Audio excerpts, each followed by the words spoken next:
Chapter 1. I am a reasonable person. The early morning at Duan Wang Fu was not different from any other day.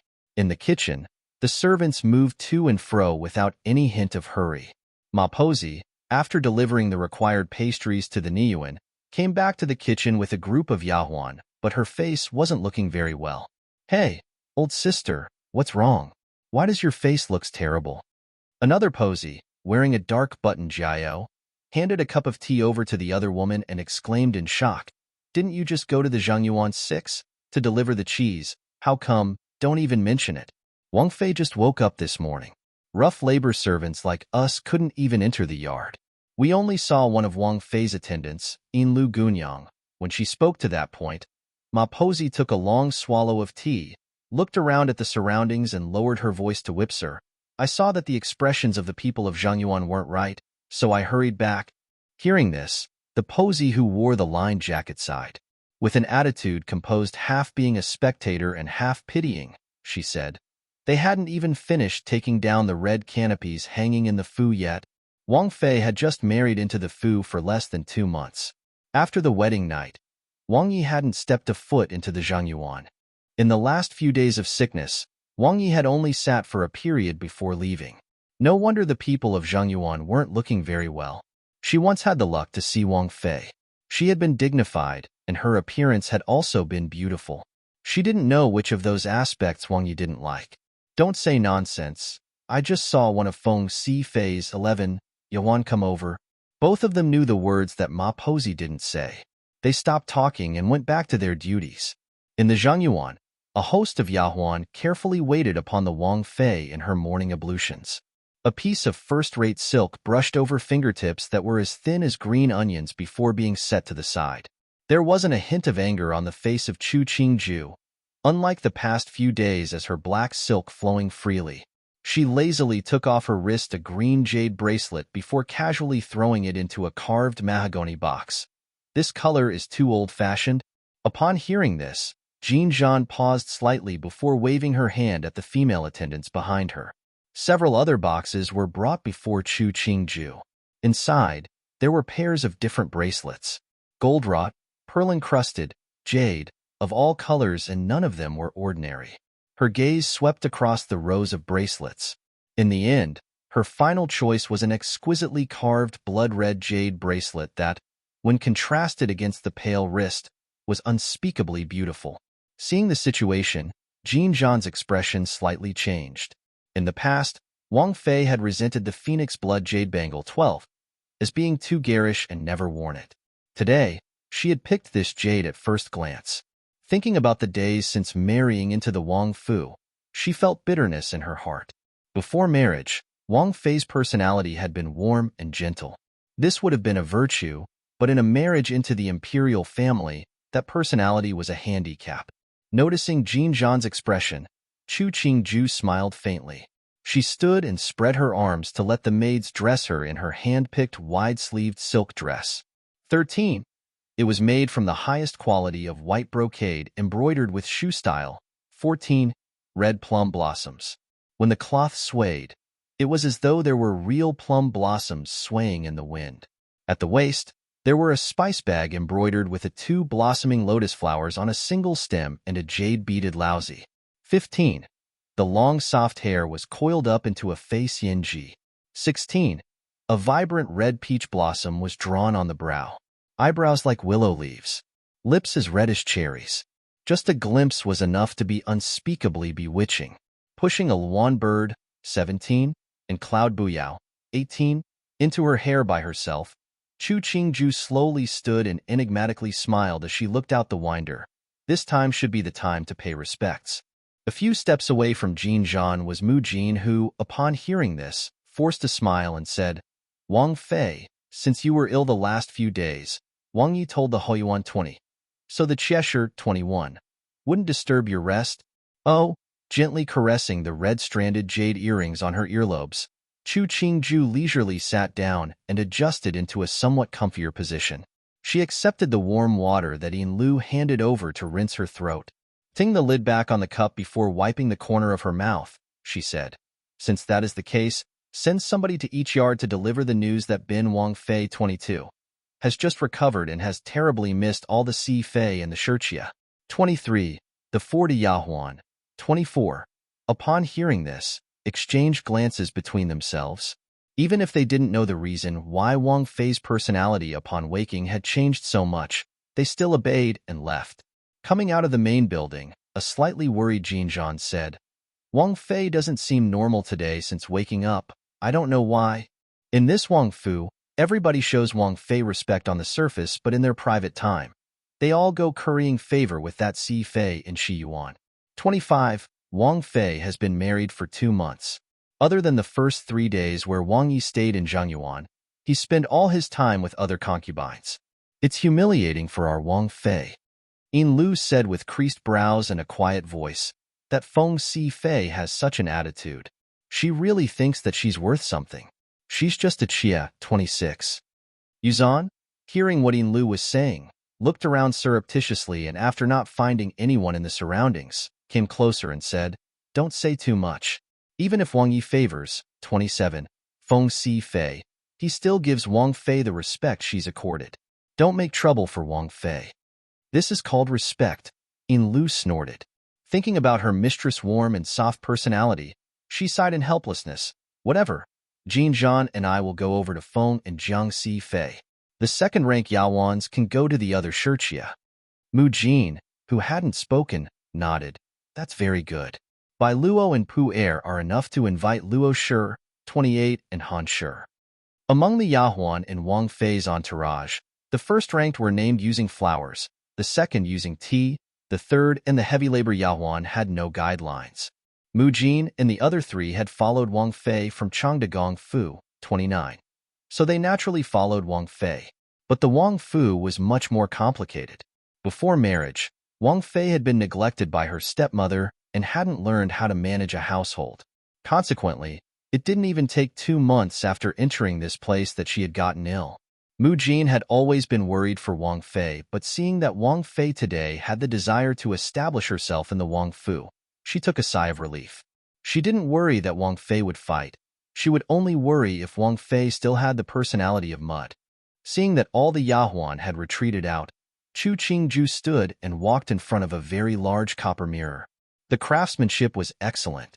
Even if it wasn't as clear as the silvered glass mirrors from before, it was still enough to distinguish a person's appearance.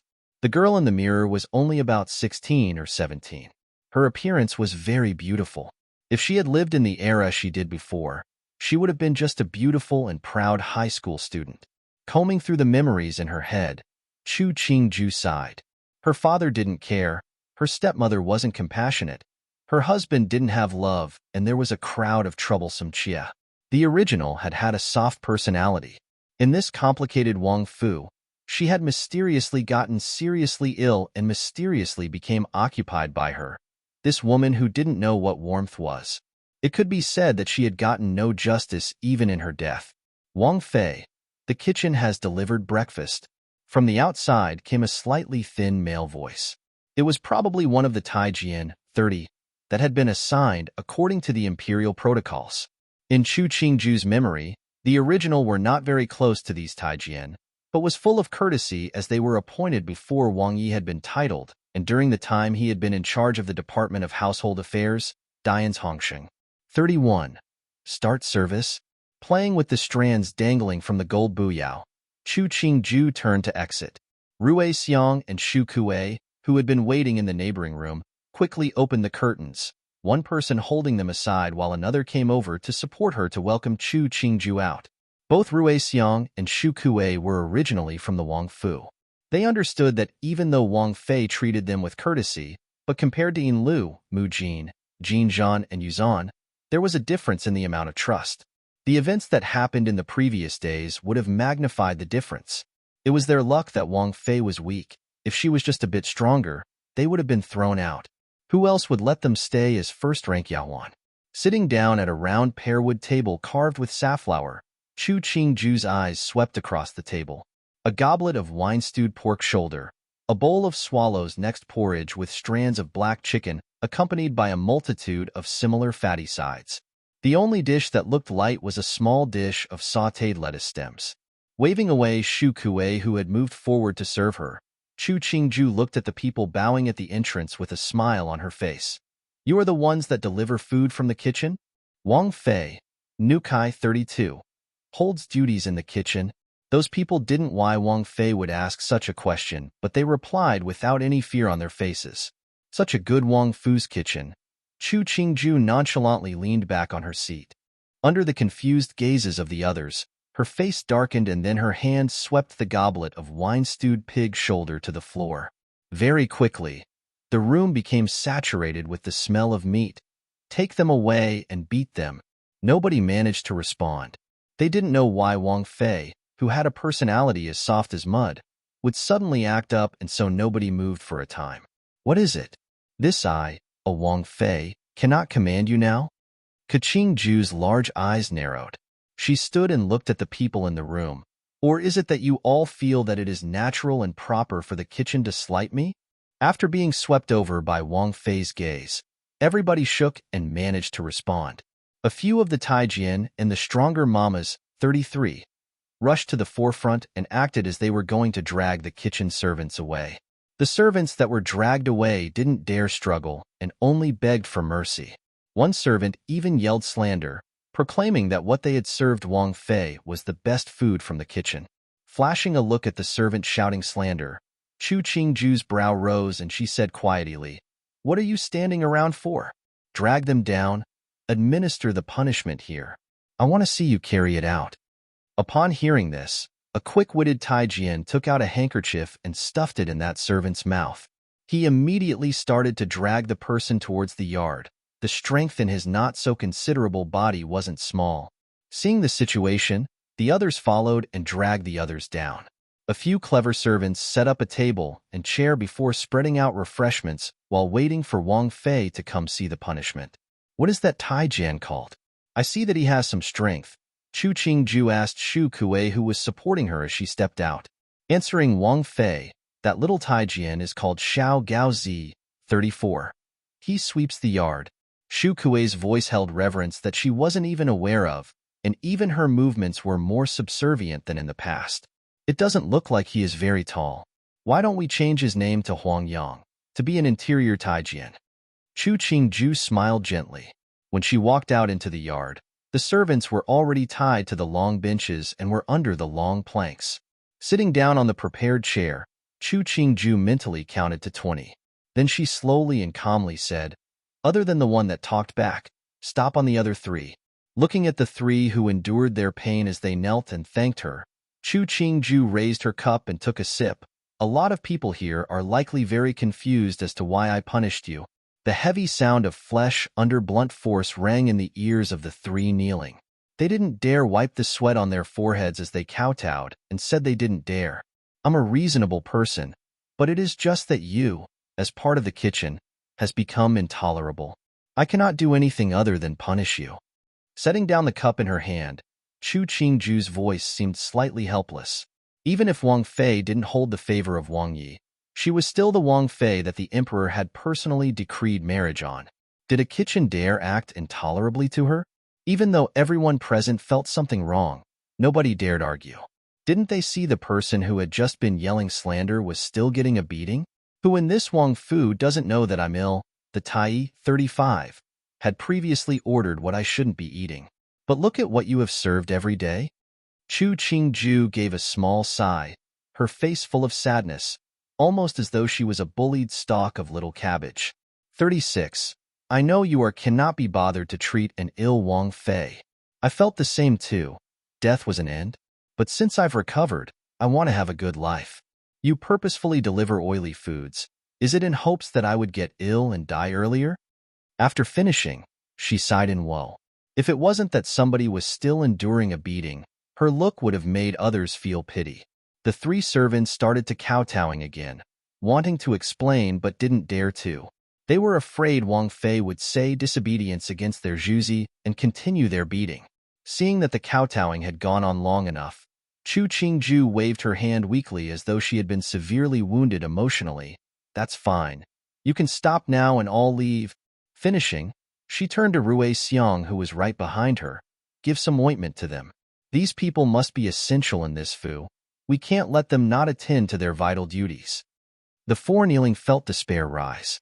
Since Wang Fei said they were important and held vital duties, then tomorrow, even if they had to crawl, they had to be doing their jobs, unless they wanted to be thrown out of the fu.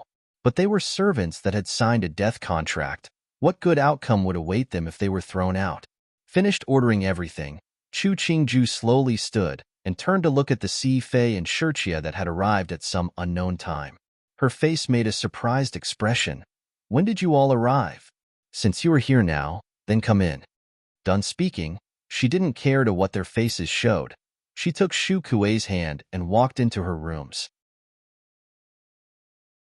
Chapter 2. Su Fei is still Chia. The Si Fei and Shirchia didn't think that they would see a beautiful play of brute force once they stepped into the Zhangyuan.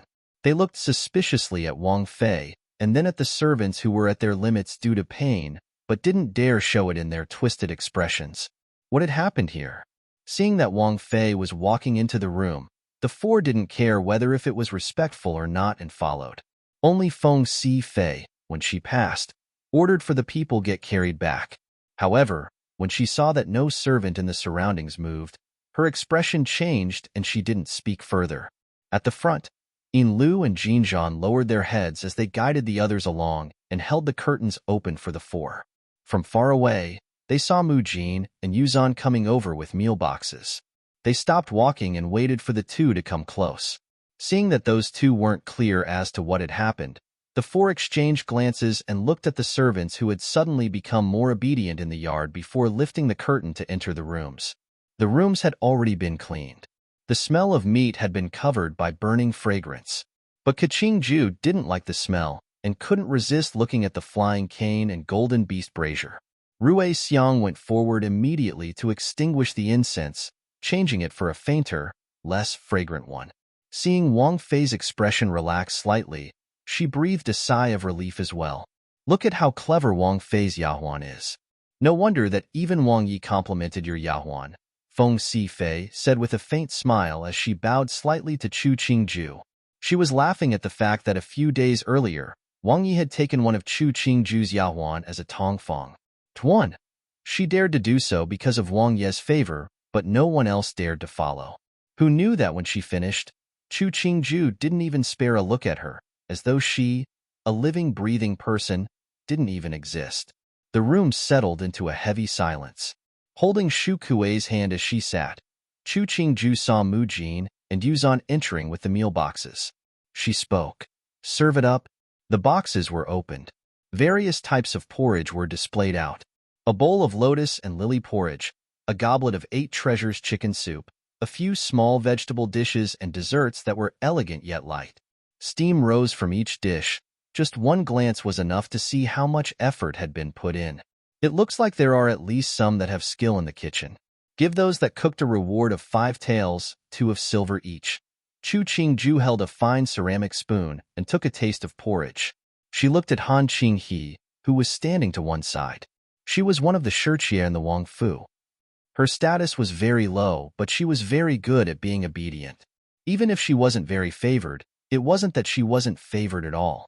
I heard that Wang Yi said you were very good at service, so today, you can serve the food. The porridge was passable and Chu Qingju's mood seemed to have lightened.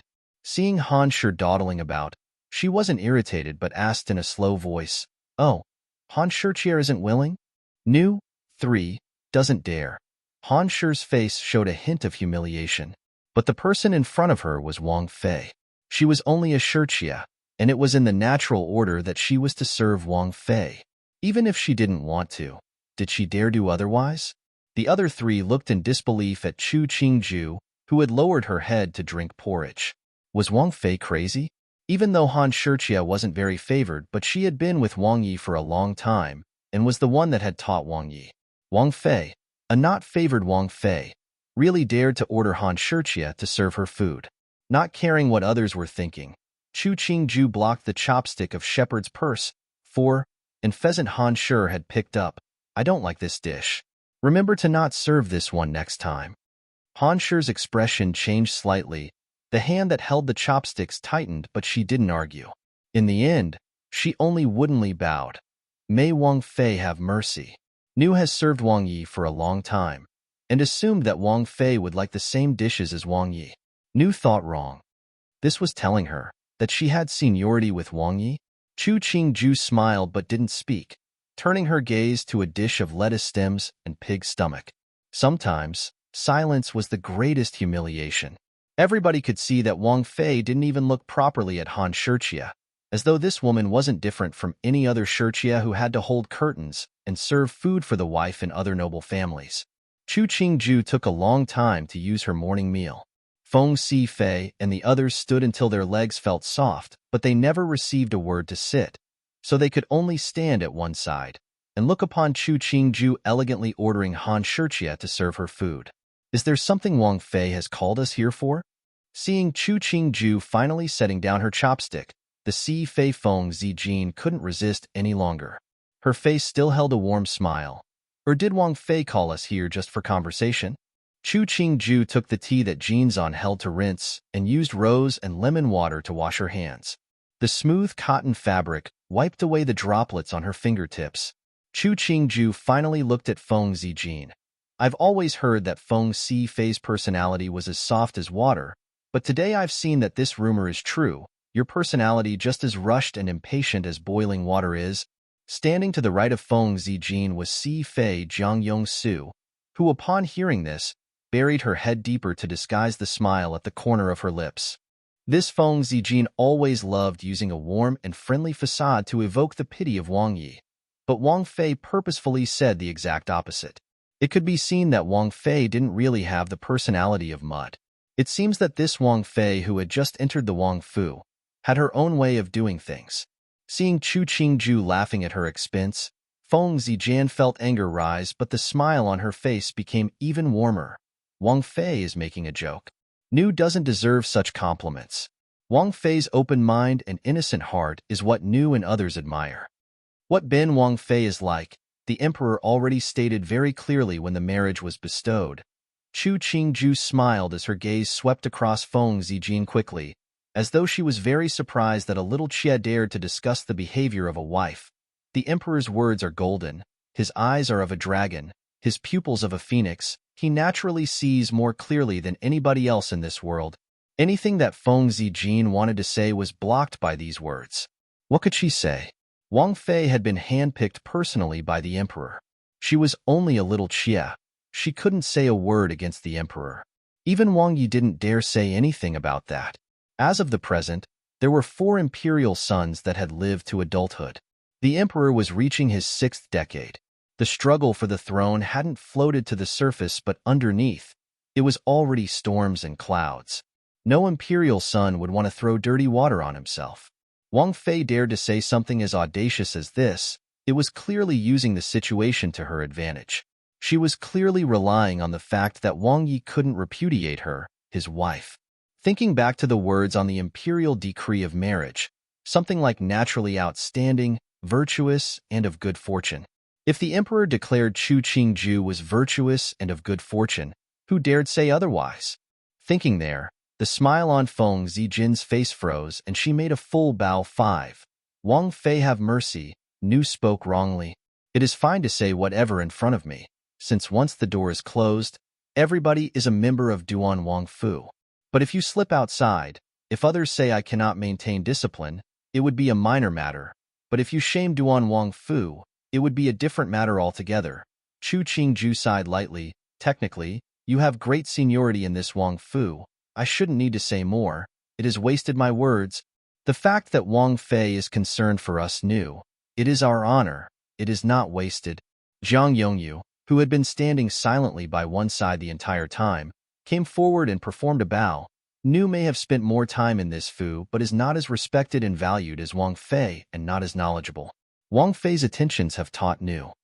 The other 3 didn't think Zhang Yongyu would lower herself to such a respectful attitude.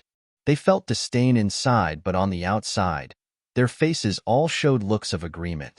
Feng Zijin looked once at Zhang Yongyu. Inside she thought disdainfully. It was obvious that she wasn't of high birth, that she would even curry favor with an unfavored Wang Fei. Taking in all of the expressions, Chu Qingju held her chin in one hand on the carved wooden armrest, her right index finger tapping on the chair. Of the four women in front of her, Feng Zijin's birth was the best. Her father was a third-rank assistant minister of the Ministry of Works. Zhang Yongyu's father was only a sixth-rank official in the Ministry of Works. The other two Shirchia was of even lower birth. Han Qinghe's father was only an eighth-rank official. It was only the fact that she taught Duan Wang on matters of adulthood that she was elevated to become a Shirchia. The other silent and often ignored Shirchia was Luoyin Xiu. Her father was deceased and she had, along with her mother, depended on the support of her maternal uncle who was a seventh-rank official in the Department of Transportation. Looking at the appearance, Feng Zijin was the most beautiful, followed by Jiang Yongyu.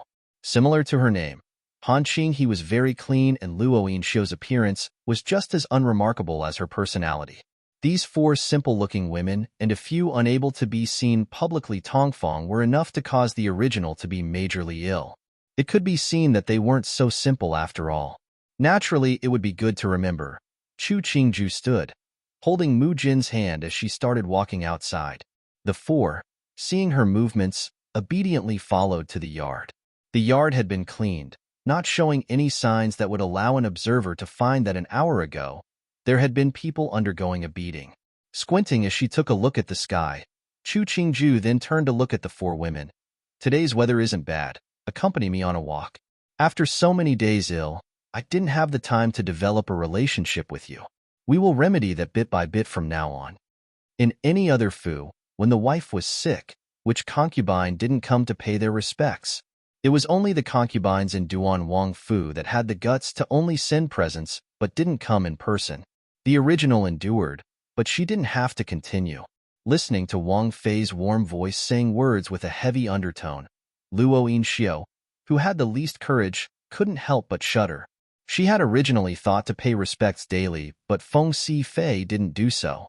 She was only an unfavored Shirchia and couldn't even say additional words or walk an extra step. Now that Wang Fei wanted to settle old scores, Feng Fei was fine with Wang Ye's favor, but she had no such favor. What could she do now? Zhang Yongyu, after hearing this, stopped and then looked at Feng Zijin. She didn't have Wang Ye's favor, but due to the fact she understood her position, her life in the Wang Fu could be considered not too good or too bad. Today, upon seeing Wang Fei, she peculiarly felt that Wang Fei had some element of power. The woman walking in front of her looked the same, but didn't have that personality of mud. The beating of the servants in the morning had been Wang Fei making an example, otherwise she wouldn't have made such a ruckus.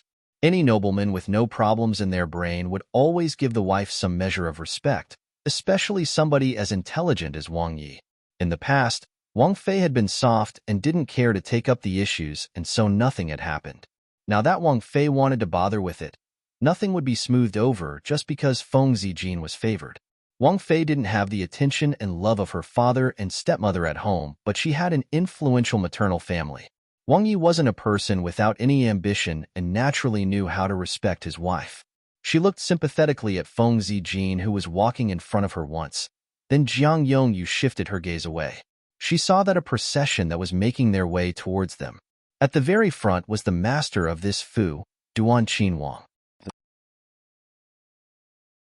Chapter 3. Wang Yi from very far away, He Hung 1, had seen a procession of people in the garden, but it had been too far to see everybody clearly. The woman at the very front, he didn't see clearly, but from her movements, he could tell he was unfamiliar with her.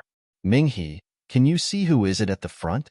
He had just left the royal court and didn't want to spare the effort to deal with these women. After he spoke, he stopped in his steps, his expression of one who was fed up. Wang Yi, this one sees that it seems to be a procession of Feng Fei and Jiang Fei. Minghe opened his eyes wide for a look before quickly lowering his head. He might be an eunuch, but he didn't dare to look straight at his master's women. Then who is it at the front? He squinted his eyes to look at the woman at the very front. Doesn't look very familiar. Minghe quickly raised his head again. The woman walking at the very front had an extraordinary aura. He didn't know what flowers were embroidered on that wide-sleeved silk dress, but it seemed beautiful. For a while, he really didn't recognize who it was. He spoke hesitantly. Maybe it's Wang Fei? Even Minghe himself didn't believe what he said, but other than Wang Fei, What woman in this fu dared to walk in front of a Si Fei? Hearing Ming He mention Wang Fei, He Hung remembered that woman with a soft personality. Her father was the Duke of Changde, her maternal uncle was the Xiangqing Marquis and also Supreme Justice of the court too. Her birth was not in any way ordinary, but she was raised to have that kind of personality. No wonder when his Mu Fei III chose Chu Shi, nobody tried to interfere. Chu Qingju saw from far away what the original in her memory had feared, Duan Wang. His appearance was that of a 20-year-old, tall and of good posture. He was wearing a white robe edged in black, with a white jade coronet. 4. The first impression one would get would be that of a giant among men, a dragon among humans. After they walked closer, she saw that there was a hint of a smile on Duan Wang's face, but there was no mirth in his eyes. Slightly bowing, Chu Qingju smiled and opened. Wang Yi has finished court. Is there a need for nourishment? Wang Fei has recovered? He Heng's gaze landed on that porcelain wrist, the red of the phoenix blood rock contrasting with the pale skin so that the wrist looked as though it would break with a touch. Thanks to Wang Ye's good fortune, Chu Qingju smiled falsely, using a handkerchief to wipe at the inconspicuous sweat on her forehead. It is just that my body is weak and the Tai had already ordered me to a diet. Who knew that the kitchen servants would only pay lip service and send restricted and oily foods? I was so angry at the time, I pushed them with a bit of a beating. Jiang Yongyu, hearing Wang Fei mention this incident to Wang Yi, couldn't resist looking at Wang Yi. She saw that the other's expression was normal, obviously not placing any importance on this type of matter. It was true that He Hung didn't care for this type of incident, but he was a bit surprised that Wang Fei was actually able to order and carry out a punishment, even though he held no good feelings towards Wang Fei. But it wasn't that he would embarrass her in this type of situation. To servants that won't serve faithfully, it wouldn't be a pity to throw them out. Wang Ye's consideration is the great fortune of Chia. If Wang Ye's personality was really what she hypothesized, he was a controlled and ambitious man. She lowered her eyes and face, not smiling at him any longer. In her past life, she was considered a successful manager. What type of man she hadn't seen before? This Wang Yi wasn't peerless in his beauty, she didn't care that much. He Hung saw that the other had no intentions of speaking further, and turned to his other women. He saw that while Feng Shi's face had a smile, it seemed to hold traces of humiliation. He looked once at Wang Fei, and saw she had lowered her head. At the end, he only nodded. Since you have gotten better, it is beneficial for you to exercise outside. Finishing, he left behind the crowd of women for his study. After He Hung left, Chu Qingju turned to look at Feng Zijin. Her eyes slightly narrowed.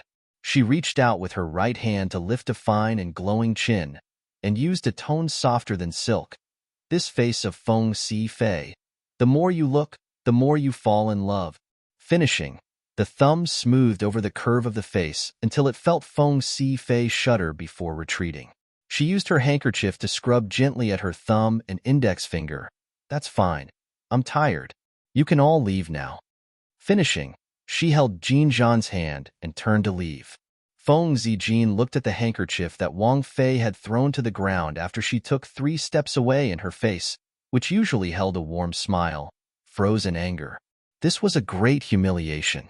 What made her even more angry was that she had felt fear under Chu Qingju's gaze. What was Chu Qingju worth? How dumb and dull she was, that she dared treat her like this. At this moment she felt that the other 3 beside was having a laugh at her expense. She swept them, her face dark as she scolded. What are you looking at? Leave immediately. The 2 Shirchia quickly took a bow before leaving, but Jiang Yongyu, who was of the same rank as her, slowly opened her mouth and said, Mimi, 5. Should return to your rooms early, I will leave first. Finishing, she didn't stay to look at Feng Zijin's expression as she turned and walked away. Chu Qingju. Feng Zijin, with a dark face, stomped a few times on the handkerchief on the ground before walking, full of rage, back to Shi Yuan. Wang Fei, you really humiliated Feng Si Fei today. Jin Zhan felt satisfied yet worried. If Wang Yi knew and blamed you, there's no need for worry. Chu Qingju laughed lightly, her gaze looking towards the study. Wang Yi isn't the average person. This type of man, he wouldn't care about small things. As long as she, as his Wang Fei, didn't do anything to damage the interests of Duan Wang. Duan Wang, at this point, would respect her as his Wang Fei. Even though Chang Gong Fu didn't care for her, but her Jujio 6 was titled a marquis and was the supreme justice. Her Jimu's 7th father was the Minister of Defense. The couple only had 2 sons and no daughters, and was very attentive to her, their niece. If it wasn't for those 2, how else would the original have protected her mother's dowry? Duan Wang might not need to depend on Wang Fei to accomplish things, but it was true he would never favor a Xie over a wife to create conflict with those people. At this time, every imperial son was restless and Duan Wang wasn't an unambitious person. She wasn't the type of person live in discomfort. If she really had to live in hardship and unpleasantness for her entire life, it would be better for her to just jump into a pond right now. As to how Duan Wang would treat her if he gained the throne, she was too lazy to think that much. Who knows what would happen in the future? Even if she was really virtuous and generous, it didn't appear that this Duan Wang would like her very much. Jin Zhan didn't understand the meaning in Wang Fei's words, but since Wang Fei didn't explain, she didn't dare ask. She, along with Mu Jin and the others, carefully walked Wang Fei back to Zhangyuan and then saw the steward of the kitchen had been waiting for a long time. The moment the kitchen steward saw them, he immediately came up and took a formal bow and rushed into a list of explanations and requests for mercy. They were very misfortunate. In the past days, they had sent the same items to Wang Fei, but nobody knew that Wang Fei would pick today to erupt. If it was only that, then it wouldn't have been so major. But just now, even Ming He Gonggong 8, who served by Wang Ye's side, came by to berate them. The original steward was discharged. He had originally been the assistant steward and managed to take advantage of the gap to become the steward. He didn't dare overstep, so he had come very early to Zhangyuan to make his apologies. Chu Qingju looked at this steward. He wasn't very talk and looked very simple and honest. He did seem very obedient, but to become a steward in this Wang Fu, nobody was honest. She was weary of his apologies and said, "What the kitchen is like, I don't care. But if in the future I find you are not attentive, you don't need to kneel here." The steward nodded frantically and handed over a menu, saying that it was for Wang Fei to pick the dishes for today and tomorrow morning. In the past, you have always said that everything was according to protocol, so it isn't possible to order. Chu Qingju didn't take the menu, only smiled at the steward. Upon hearing this, the steward immediately said, "It was probably one of the messengers that said it wrong. It is true that Wang Fei's food is mandated by the protocols, but it is possible to order dishes among the protocols." Finishing, he started to castigate the messenger for being dumb and misunderstanding. Chu Qingju didn't want to hear any more wasteful talk and said, "Fine, I know you will be attentive. In lieu, give me the menu." On the menu, once it reached her hand, there was all the ways of cooking, all kinds of dishes. She picked a few dishes that she liked and spoke. "In the morning, I don't like using oily or heavy foods. The kitchen can cook like normal. If it meets my preferences, naturally there will be rewards." The steward felt a heavy weight. Who knew what things suited this Wang Fei's appetite? His mouth kept repeating that Wang Fei was generous and compassionate and so on. Sending away the kitchen steward, In Lu massaged Chu Qingju's shoulders and said hatefully, "This pile of useless and spineless cowards." The pressure of In Lu's massage was perfect. Chu Qingju leaned back comfortably on the recliner. Hearing In Lu's remark, she smiled and said, "In this world, there are many people, but they are all this way. It is not worth it to be angry over a small, insignificant steward." Mu Jin came in carrying with a goblet of date and honey tea. Hearing what Wang Fei said, she laughed and said, "Wang Fei is right. Newbie 9 thinks that from now on, there wouldn't be any more disobedient servants." Chu Qingju opened her eyes and sighed over those words. "In the past, I always thought the best of others, but it is today that I have decided to use goodness to repay goodness, use evil to repay evil. That is the way to live in the imperial family." Mu Jin smiled and placed the teacup on the redwood table. She pulled a thin blanket over Chu Qingju. If Wang Fei thinks like this, it is a good thing. In all the first-rank Yahuan, she was the oldest. In the beginning, when Foreign Tin had brought her and taken her into the Fu, the little mistress had only been a year old. Now, The little mistress has become a Wang Fei, and she was over 2 decades. She had said very early on that she didn't wish to marry, her only desire to guard beside Wang Fei. Now that Wang Fei had changed, it was for the best.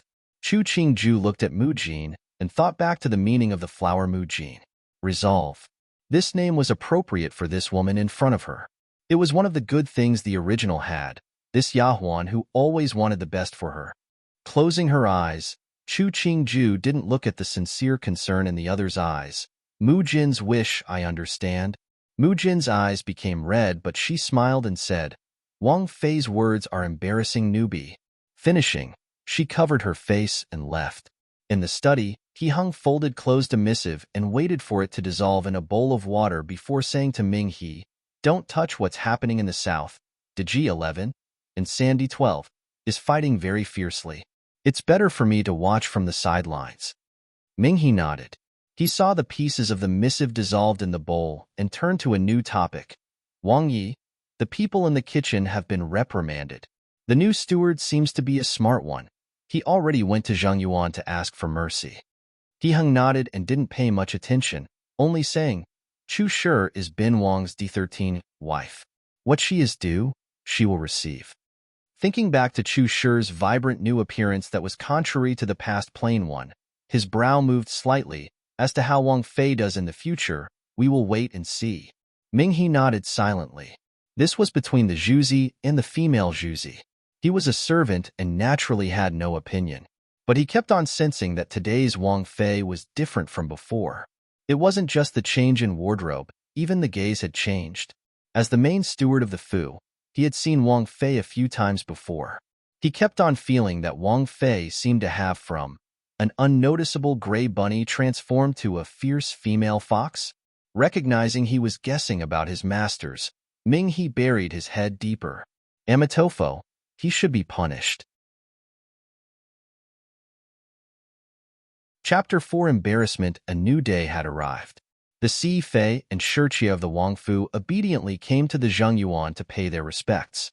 The result was that they had waited for almost an hour but didn't manage to see Wang Fei's face.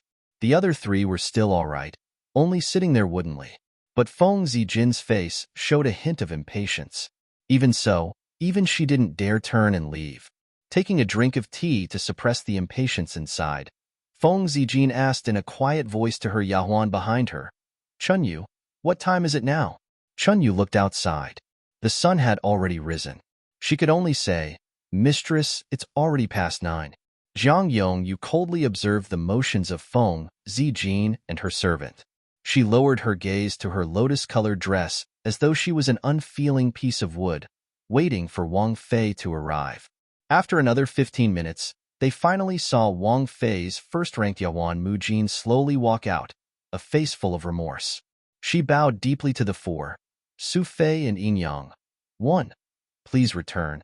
Wang Fei said that paying respects daily is a torment, and that paying respects every 3 days would be enough. Wang Fei is considerate. They waited for the better part of the morning, but they only received these few words. The insides of these 4 present were complicated and varied, but their expression was the same.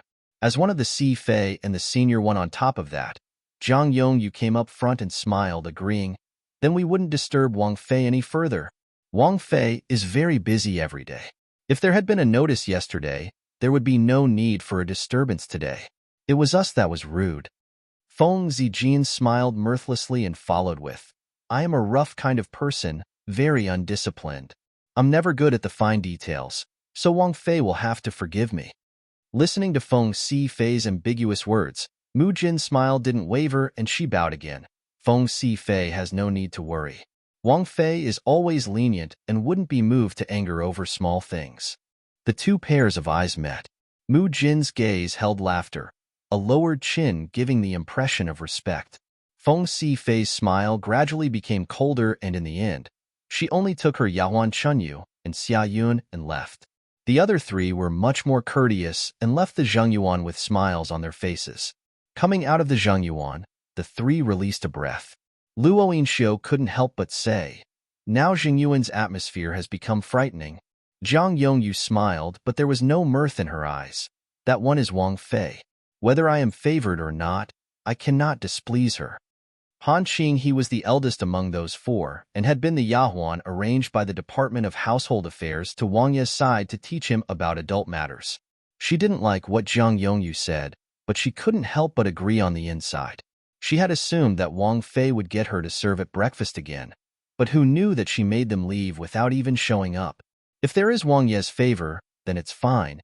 If there is no favor, she grimaced and looked back at the Zhangyuan. Will there be good days in the future? After these words came out, the three became silent. At present, none of them had children, and nobody could be certain of the future. If Wang Fei wanted to torment them, only a few words could accomplish it. Inside the Zhangyuan, Chu Qingju finished her ablutions and sat in front of the copper mirror, playing with a jade scepter. 2. Seeing Mu Jin coming in, she then lazily stood, holding Yin Lu's hand to sit down at the table in the outer room. She asked, were any of them unsatisfied? The others were fine, but Feng Sifei said a few words. Mu Jin came front to serve her a few chopsticks of food. She smiled and said, Newbie wasn't too courteous to her, so when Feng Sifei left, her face didn't look so good. Motioning for her to stop, Chu Qingju rinsed her mouth before speaking. That's a good way of dealing with it. People say that the gatekeeper of the Prime Minister is akin to a 7th-rank official. You are my 1st-rank Yahuan. Every action you take represents our Zhangyuan. You can be courteous, but you cannot be weak. Before, when I retreated a step, I didn't see any of them respect me one single bit. Hearing what Wang Fei said, Mu Jin understood that Wang Fei was putting her in the first spot. She became excited but kept her smile. Newbie will remember. Chu Qingju nodded and started to eat. After she put down the chopsticks, it was rinsing and washing again. After everything was put in its place, it was the beginning of a new day. Wang Fei, Newbie doesn't understand. Why let the Cifei and Shirjie pay respects every 3rd day? Yin Lu asked in bewilderment, not saying anything about other compounds, but even in Changde Gong Fu, the G3 mistress had the Yin Yang come pay respects every day. What benefit do I get if they come every day? I wouldn't even be able to have a good breakfast. Chu Qingju held their hands to cross over the doorway. She looked at the spread of green in the yard and her mood lightened. I'm too lazy to wake up and prepare every day to wait for them to come pay their respects. Yin Lu nodded in understanding, carefully holding Wang Fei's hand as they walked into the yard. This yard wasn't small. It had the required elements of a false mountain, water, a bridge, and blooming flowers. The servants were doing their duties, but Yin Lu felt that this yard was too quiet. Wang Fei, do you want that little Taijian that you wanted to put into the interior yard come over and kowtow? Mu Jin saw Wang Fei stand on the bridge using fish feed to tease the fish in the water and spoke quietly. If there is no meeting, what is to be his duties? Dropping all of the feed in her grasp into the water and seeing a swarm of golden fish flash by, Chu Qingju smiled and said, let him come over. A short while later, she saw that Taijian, whose name she had changed to Huangyang, kneeling in front of her. Chu Qingju examined him closely.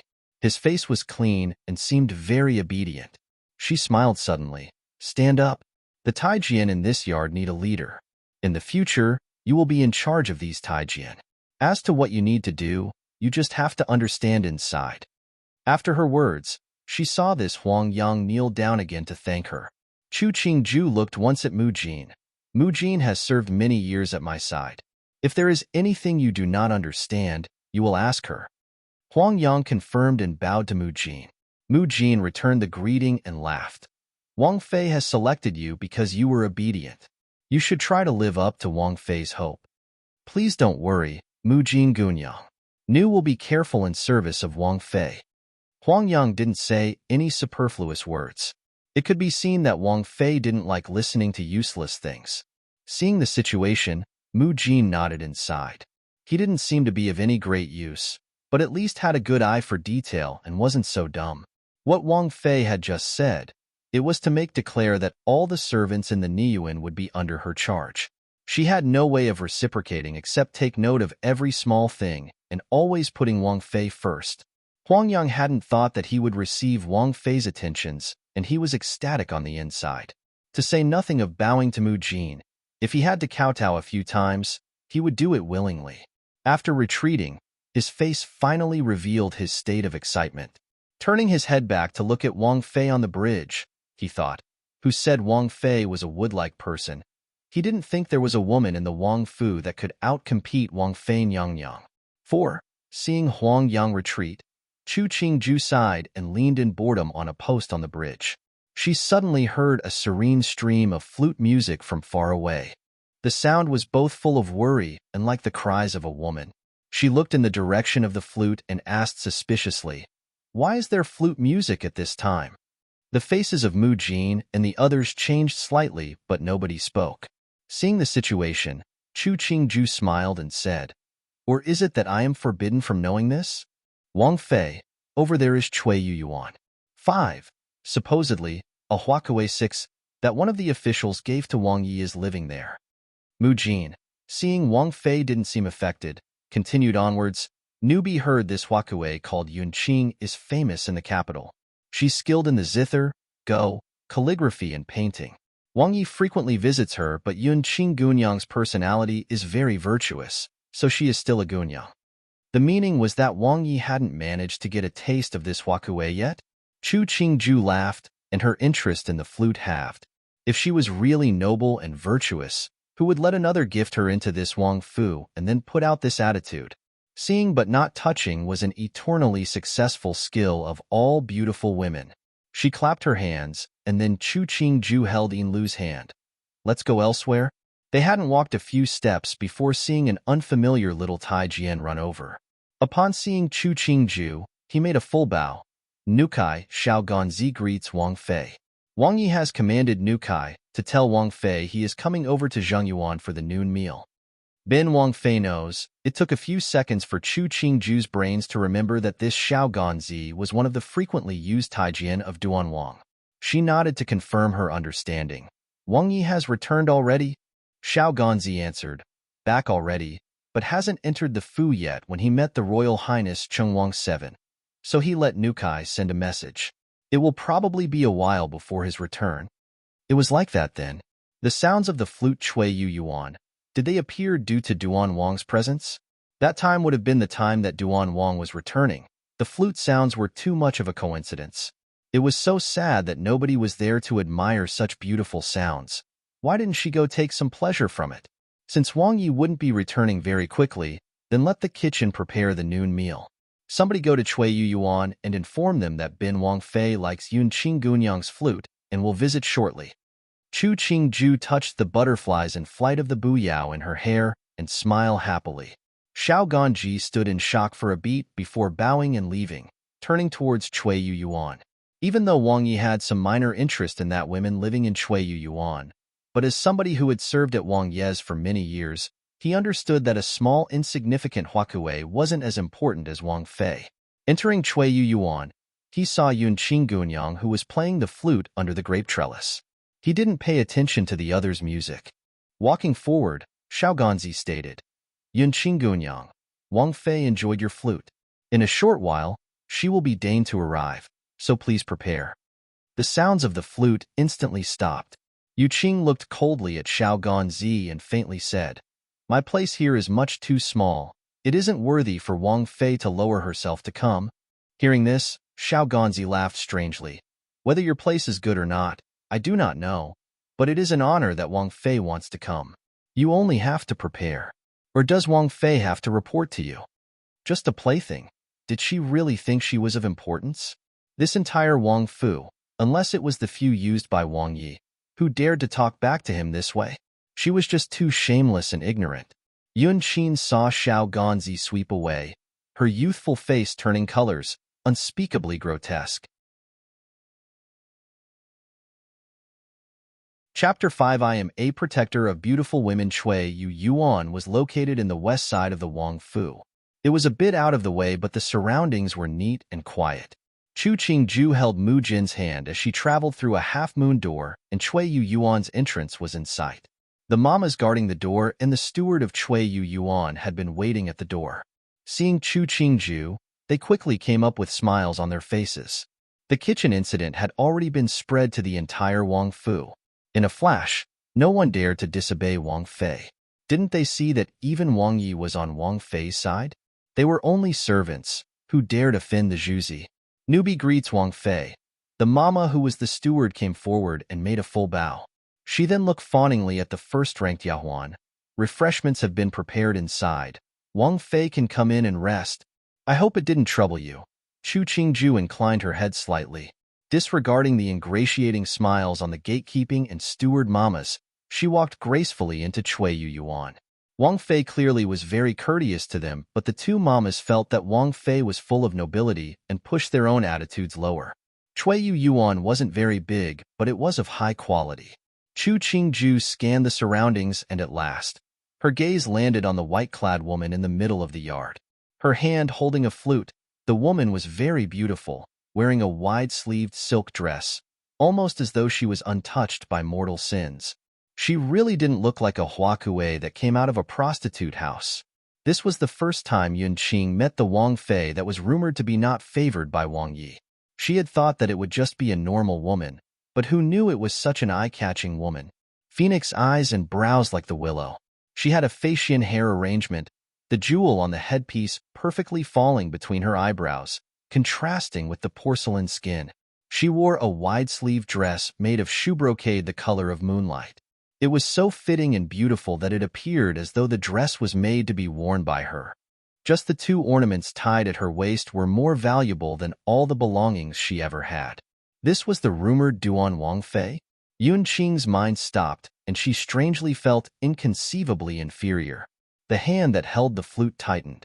She performed a soft bow. Yunqing greets Wang Fei Niang. Yunqing Gunyang doesn't have to be too courteous.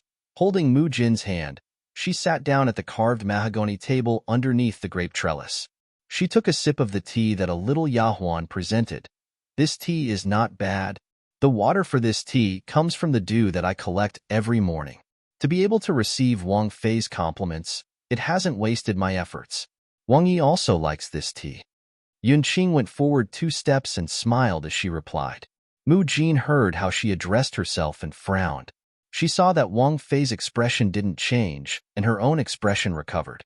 The hand that held the cup stopped moving. Chu Qingju placed the cup down. She used her handkerchief to wipe the corner of her mouth.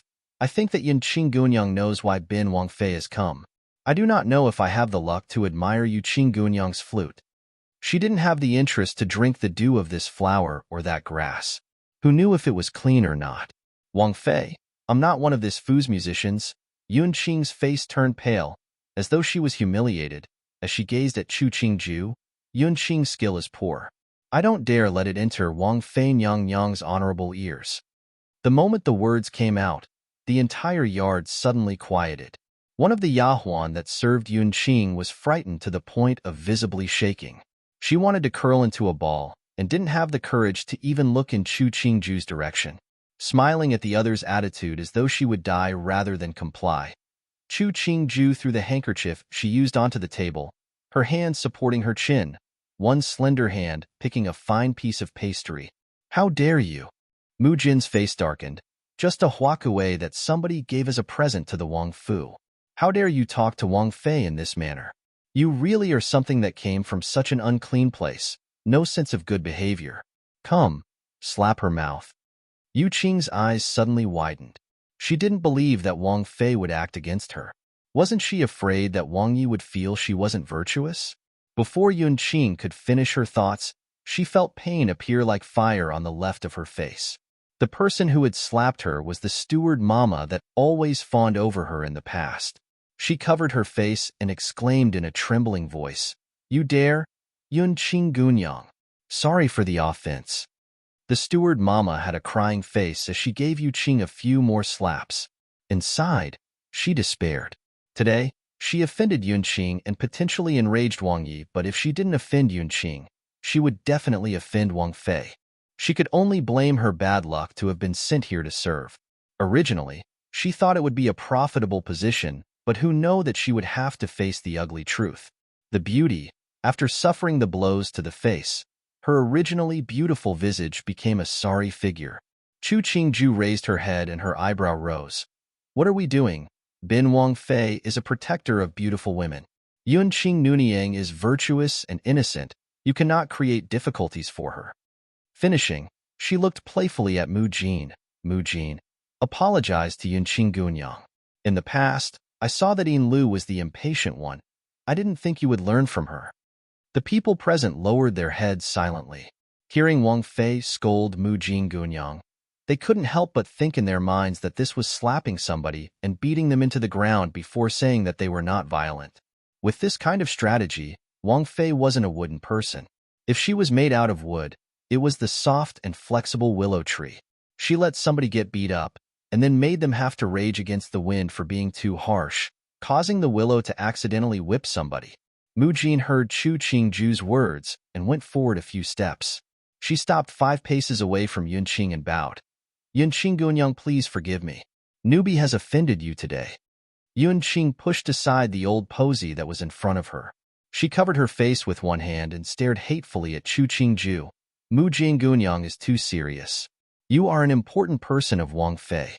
Yunqing is a person of low status and doesn't dare blame you.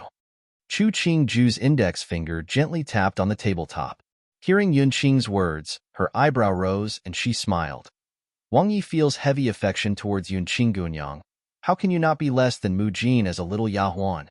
Finishing, she let servants bestow a healing salve. Seeing Yunqing behave as though she was humiliated, her smile grew wider. Since Yunqing Gunyang feels that Ben Wang Fei isn't worthy of hearing your flute, then we shan't speak of it further. The steward mama, who had been pushed to one side, let out a long, heavy exhale. An ignorant thing, to act so in front of Wang Fei. Did she really believe she held a part of Wang Ye's heart? The Yahuan behind Yuqing's face grew paler and paler. After Chu Qingju spoke, she was scared enough to suddenly kneel with a loud bang. In this Wang Fu, Wang Fei was ranked the highest other than Wang Yi. The way that her mistress acted, it was clearly not respecting Wang Fei. Not saying that Wang Ye's attitude towards her mistress was only that of one treating a plaything, but even if he truly favored her mistress wouldn't have a good outcome today. Wang Fei have mercy, Wang Fei have mercy. The Yahuan continuously kowtowed. Yunqing Gunyang doesn't understand this Wang Fu's protocols. Wang Fei, please have mercy. Jian Yun, what are you doing? Yunqing was covering her face, but not one drop of tears fell down. She stubbornly widened her eyes. You didn't do anything wrong. Why are you kneeling? Gunyang, please don't say any more. The Yahuan that was kneeling was called Jian Yun. She despaired inside. In the few days she had been sent to serve Yunqing Gunyang, she had sensed that the way Yunqing acted would create conflict in the Wang Fu. After feeling apprehensive for a few days, the conflict really came. Thinking of the situation, she could only heavily kowtow twice again and didn't speak anymore. Chu Qingju sighed. She saw that this Jian Yun was only 13 or 14. Maybe it was the fact that this Yahuan had stayed for a long time in this Wang Fu that she saw more clearly than Yunqing did. She had no intentions of chastising this little Yahuan. She motioned for one of the Yahuan behind her to help this Jian Yun up. She had no more interest in looking at Yunqing's act of stubbornness and virtuous. She said to Mu Jin, who was beside her, let's return. Since Yunqing Gunyang doesn't prefer this Wang Fu, then in the future this Chui Yu Yuan's allowance will be halved. Finishing, she pointed to Jian Yun, whose forehead was bleeding from the kowtowing. This Yahuan doesn't have to serve here. Ben Wang Fei sees that she looks proper, she can go serve in the tea room. Upon hearing this, Jian Yun lit up. She was now one of Wang Fei's people. Flooded with happiness, she started thanking profusely. This yard is very busy today. Hearing this familiar yet strange voice, Chu Qingju looked towards the door and saw Duan Wang come in with 2 Taijian. She had some impression of the 2 Taijian in Chu Qingju's memories. They were the ones that served Duan Wang directly, Ming He and Qianchang Xian. They had much more status with Duan Wang than Xiaogan Zi. Chu Qingju opened her mouth and heard Yunqing cry tragically. Wang Yi? This Wang Yi was said in a soft voice, like a bird crying, like a bell ringing, yet it had 1 part affection, 2 parts anger, 3 parts grief, and 4 parts stubbornness. It was enough to stimulate, upon hearing it, pity and tenderness. Her lips curled in a smile. This Yunqing lived up to being a famous Huakue. No wonder that official came up and gave her away. Normal people couldn't manage somebody of this skill. In her previous life, She had seen the truths and falsehoods of the entertainment circle. In one look, she knew what this icy and clean Yunqing Gunyang really thought. He heard Yunqing's call and looked briefly at her before moving his gaze towards Chu Qingju. Bin Wang heard Xiaoganzi say Wang Fei was here enjoying music. Why is there no music? Yunqing realized that something was wrong, her expression changing to be even more pitiful as she looked at He Hung, who knew that the other's gaze was still on Wang Fei and didn't look once at her. It is Chia's fault to not know ahead of time that Wang Yi would also come to listen. Chu Qingju walked to He Hang's side and looked pityingly at Yunqing's slightly swollen face. What can remedy this? He Hung finally looked at Yunqing's pitiful and sorry-looking face. He said callously, "It's fine. In this state, there's no interest in admiring the music. Bin Wang should leave." Finishing, he looked at Chu Qingju's slight smile and felt that the other's buyao was swaying slightly, making his eyes itch. He added, "After this, return earlier to Zhangyuan. Bin Wang is still waiting to eat together with Wang Fei." Xia would never forget Wang Ye's words. Chu Qingju laughed lightly. The motion of her eyes seemed to carry magnetism. It should be Wang Yi that doesn't forget. He Hung couldn't resist reaching out to touch that trembling buyao before smiling and leaving.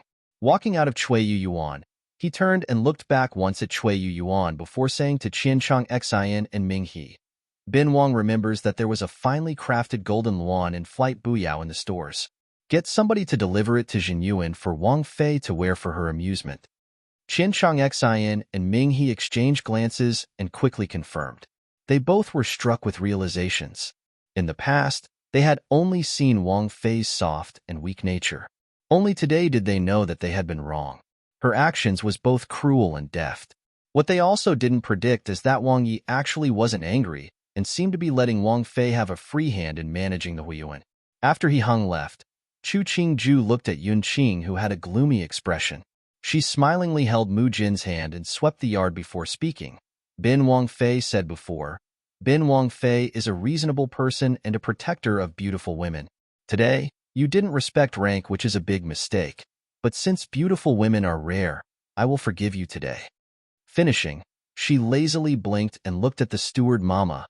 "In the future, you have to be attentive in your duties at this Cui Yuan. Even though Yunqing Gunyang's allowance is halved, but you cannot slight her." The steward Mama replied in agreement, but after Wang Fei's procession left, the steward Mama spat at Yunqing and declared loudly, "Why aren't you carefully serving our honorable Yunqing Gunyang back to her room? She is a goddess that even Wang Fei isn't worthy of her service. Us mere mortals must carefully serve her, in case Wang Yi punishes us." After the declaration, laughter rose in the surroundings. Wang Yi didn't even properly look at Yunqing earlier. What this steward Mama said was really gouging at the heart. Chapter 6: The Beautiful Times of Lunch. Coming out of Cui Yuan, Chu Qingju raised her hand to touch the buyao in her hair, and the corners of her lips lifted. She hadn't thought that this Duan Wang was interested in this aspect of a woman. That stare when he had been touched this buyao, she didn't dare look directly at it. This Wang Yi was to be pitied. He had to hide even this little fetish. Unaware that her Wang Fei had made Wang Yi into a little cabbage in the ground during winter, Inlu said, "Wang Fei, newbie doesn't understand. Why move Jian Yun to Zhangyuan? You dummy, how can you not understand such an easy thing?" Mu Jin looked at the surroundings before saying lightly that Jian Yun is one of Wang Fu's servants and wouldn't have much loyalty towards Yunqing. Today, Wang Fei moved Jian Yun to Zhangyuan. Tomorrow, other people will have the same idea. Water will flow to the lowest grounds. People will walk to the highest grounds. Who knows if there are people beside the other Cheshire that want to walk higher? In Lu had a brief trance and was surprised at Mu Jin's understanding of Wang Fei's mind. She now understood a little bit at why Wang Fei put Mu Jin at the first position. She looked at Wang Fei and Mu Jin and realized for the first time that Wang Fei was different than in the past. The news that Wang Fei had disciplined that beautiful Huakue in Cui Yuan had already spread. Chu Qingju hadn't reached Zhangyuan, but on the way there she had encountered a few bowing Yahuan, and all of those Yahuan were in the service of other Si Fei or Cheshire. Just reaching the entrance to Zhangyuan, Chu Qingju saw Yuzan and Jin Zhan standing at the door. Seeing her return, the two shows expressions of happiness as they moved forward. "Wang Fei, Qian Changxian came over with others and delivered a lot of good stuff. He said it was what Wang Yi picked especially for you. Xian Changxian is still here. Do you wish to meet him? Chu Qingju nodded and entered the outer room of the Zhangyuan. She saw Qian Changxian and a few Taijian standing respectfully with eyes down. On the table in the room were a few moderately sized boxes and bolts of cloth. There seems to be a lot of stuff. Seeing Wang Fei enter, Qian Changxian bowed and said, "Greetings to Wang Fei.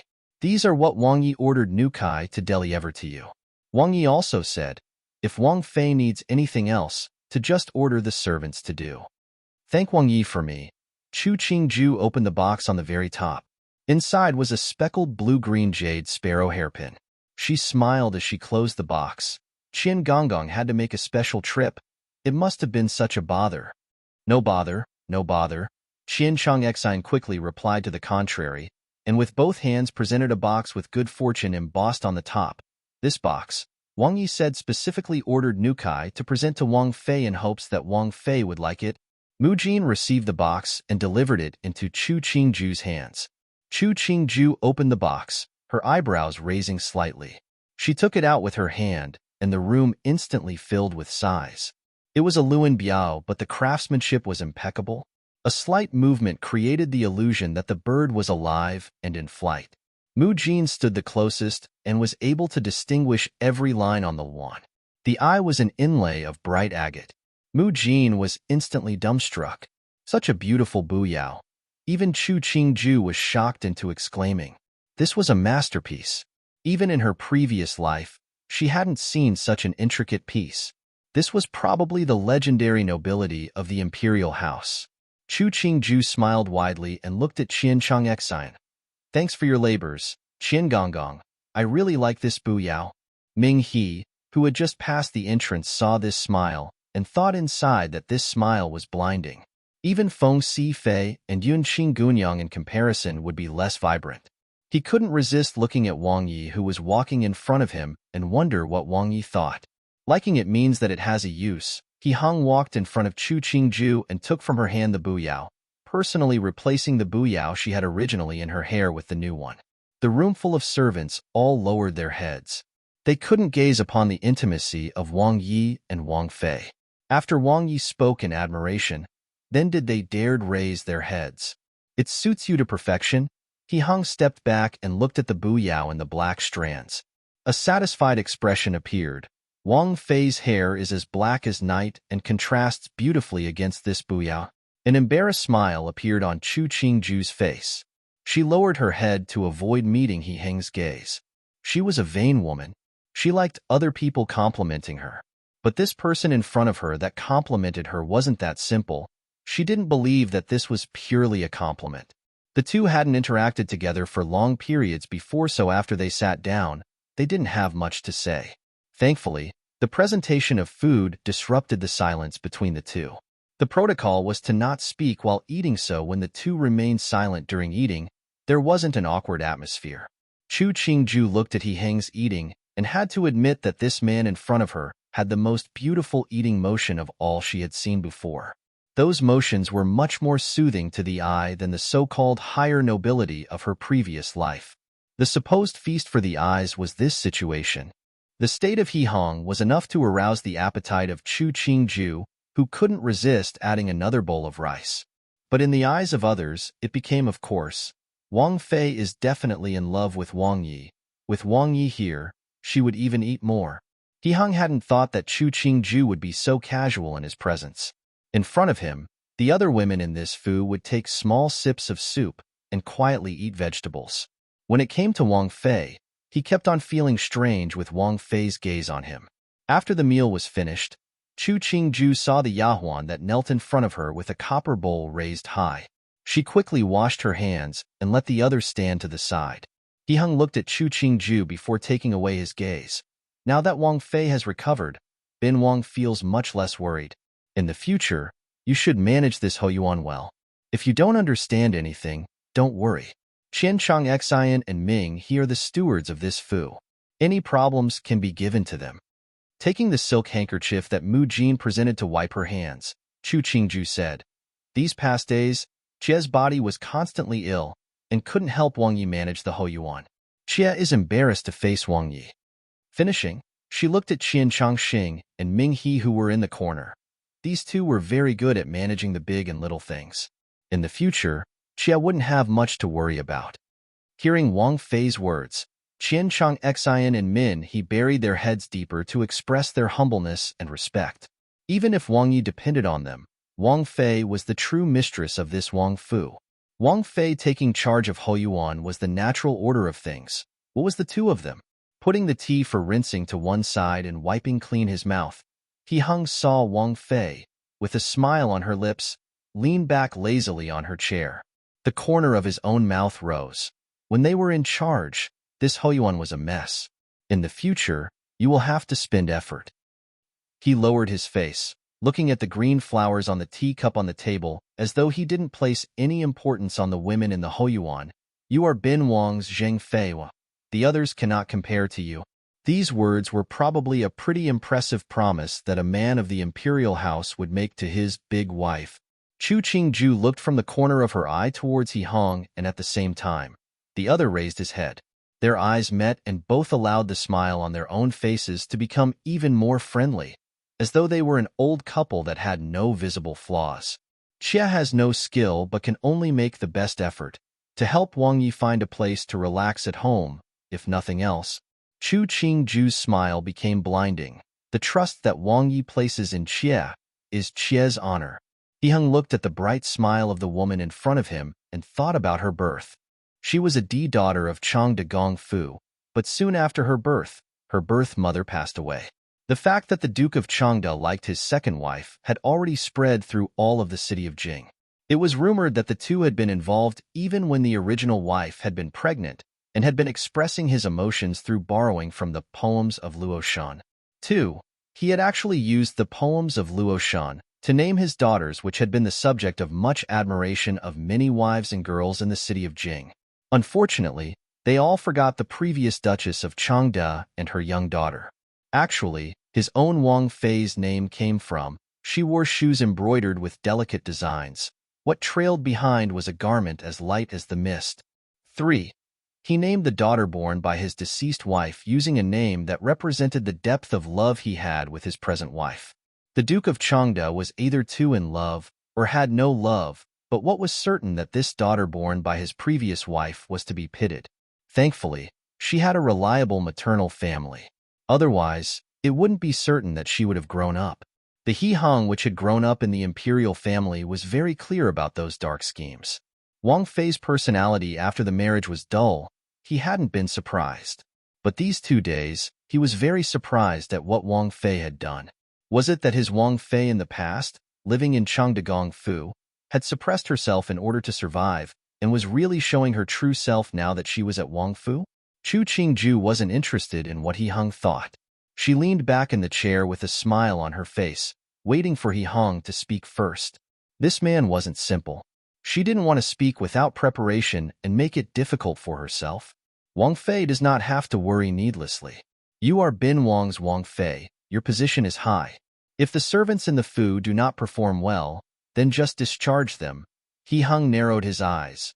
My Duan Wang Fu will not tolerate servants who disobey. Yes, Chu Qingju smiled and turned to more minor topics. The two discussed for another 15 minutes before He Hong stood and said, You've just recovered. Take a noon rest. I'll come back at night. Finding that He Hong had changed what he called himself from Bin Wang to I, Chu Qingju understood that this Deng Wang had at least respect for her. She stood as well and walked him towards the door. Seeing him gradually walk far away, she finally let go of the smile on her face. Mu Jin, standing behind her, saw her expression was calm and hesitated before speaking.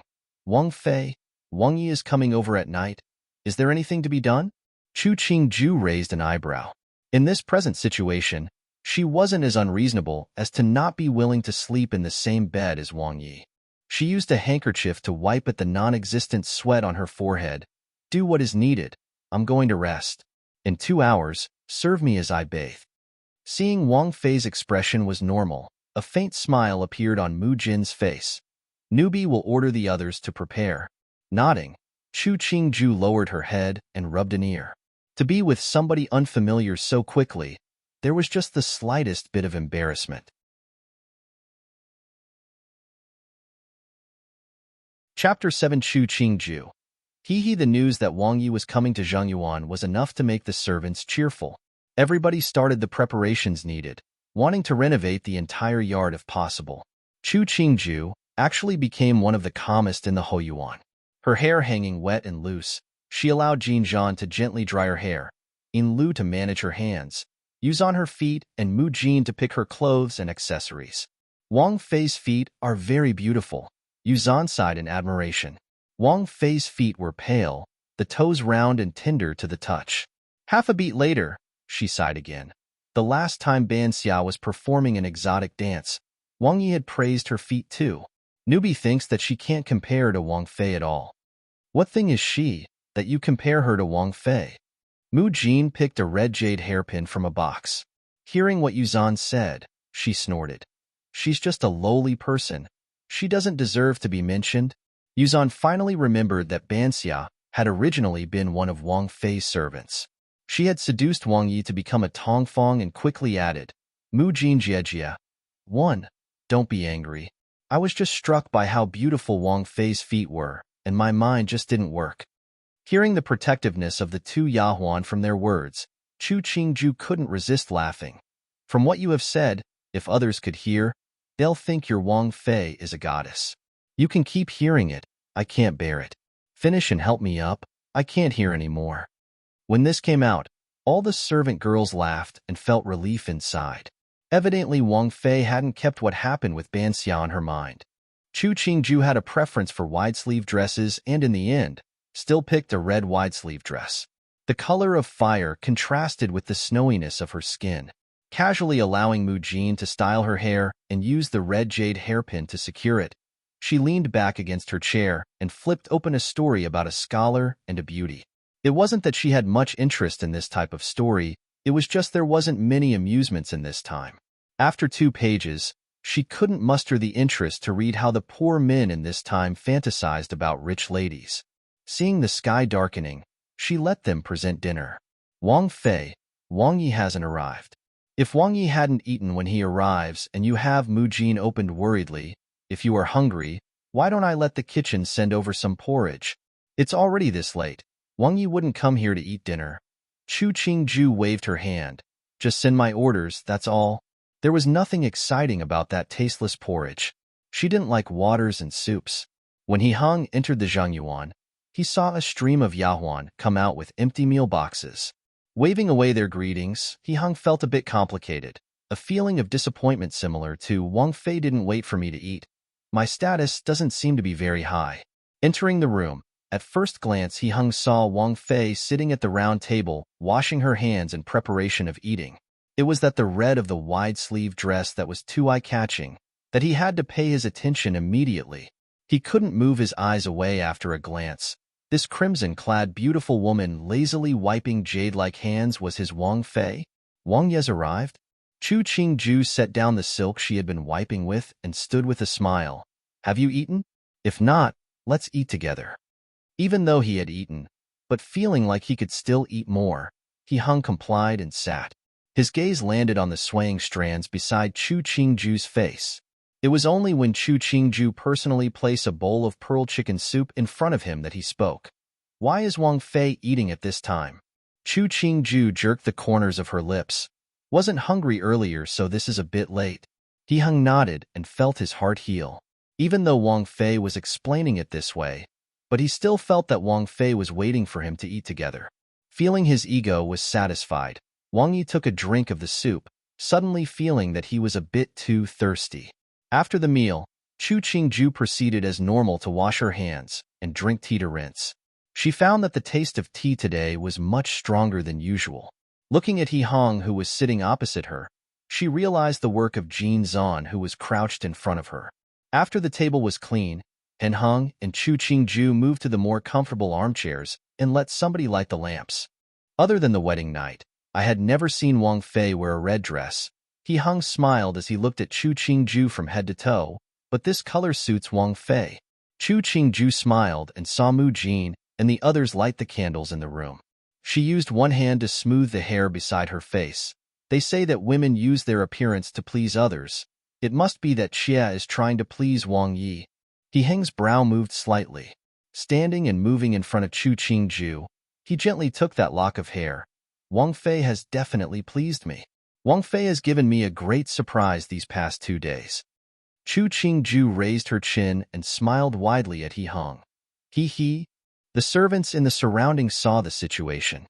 Ming He and Mu Jin exchanged looks and the two waved their hands. Everybody else in the room quickly retreated. Ming He personally shut the door. Seeing Wang Fei's personal Yahuan was still standing to one side, he walked a few steps and she followed. He then lowered his voice to say, "Later we'll have to pay attention to see if the Zhuzi still have anything they need." This Wang Fei named her useful Yahuan using flowers. He remembered the most able of them was Mu Jin. Mu Jin nodded and replied in a low voice, "Ming He Gong, don't worry," who wasn't important in front of their Zhuzi. How to serve. Ming He wasn't the only one that understood. Ming He saw that she wasn't one for words and didn't speak further. Thinking back to how Wang Fei acted today, he wondered. This Wang Fei might not be anything when she doesn't move, but when she moves, it's a shock. Clearly, it was just a simple red dress and dark hair. But why did it have some inexplicable attraction? Rubbing strongly at his chin, Ming He stood quietly in the corner, paying attention to the movement inside the room, afraid that if he didn't catch his master's orders, somebody would steal his present position. Inside the room, He Heng and Chu Qingju's struggle had moved to the bed. Both were untidily attired now, one with strong vigor, one with bewitching eyes. There was only the last step. Wang Fei is so delicious. He Heng exhaled gently by Chu Qingju's ear, his voice becoming rougher. The tip of his tongue slid across the fine neck and was well satisfied to find the person below lightly shudder. Chu Qingju responded by winding around He Heng's neck with an arm, her foot lightly sliding over the top of He Heng's foot. Wang Yi is a feast for the eyes. Oh God, this man was very skilled at flirting. Ben Wang does want to let Wang Fei know who really is a feast. He Heng, whose appetite had been whetted by Wang Fei to a gaping hunger, pulled away the only covering over Chu Qingju's chest. Seeing that slightly moving chest, he felt that fire burning inside had never been as bright. He wanted to bite at this woman's chest, to leave behind on that pale skin a mark that belonged to him. At the moment, it was impossible to know who lit whose fire, but two mouths touched, and that fire couldn't be suppressed any longer. It was a wildfire on the prairies, a sea of red waves, whipped higher by the spring winds to a peak.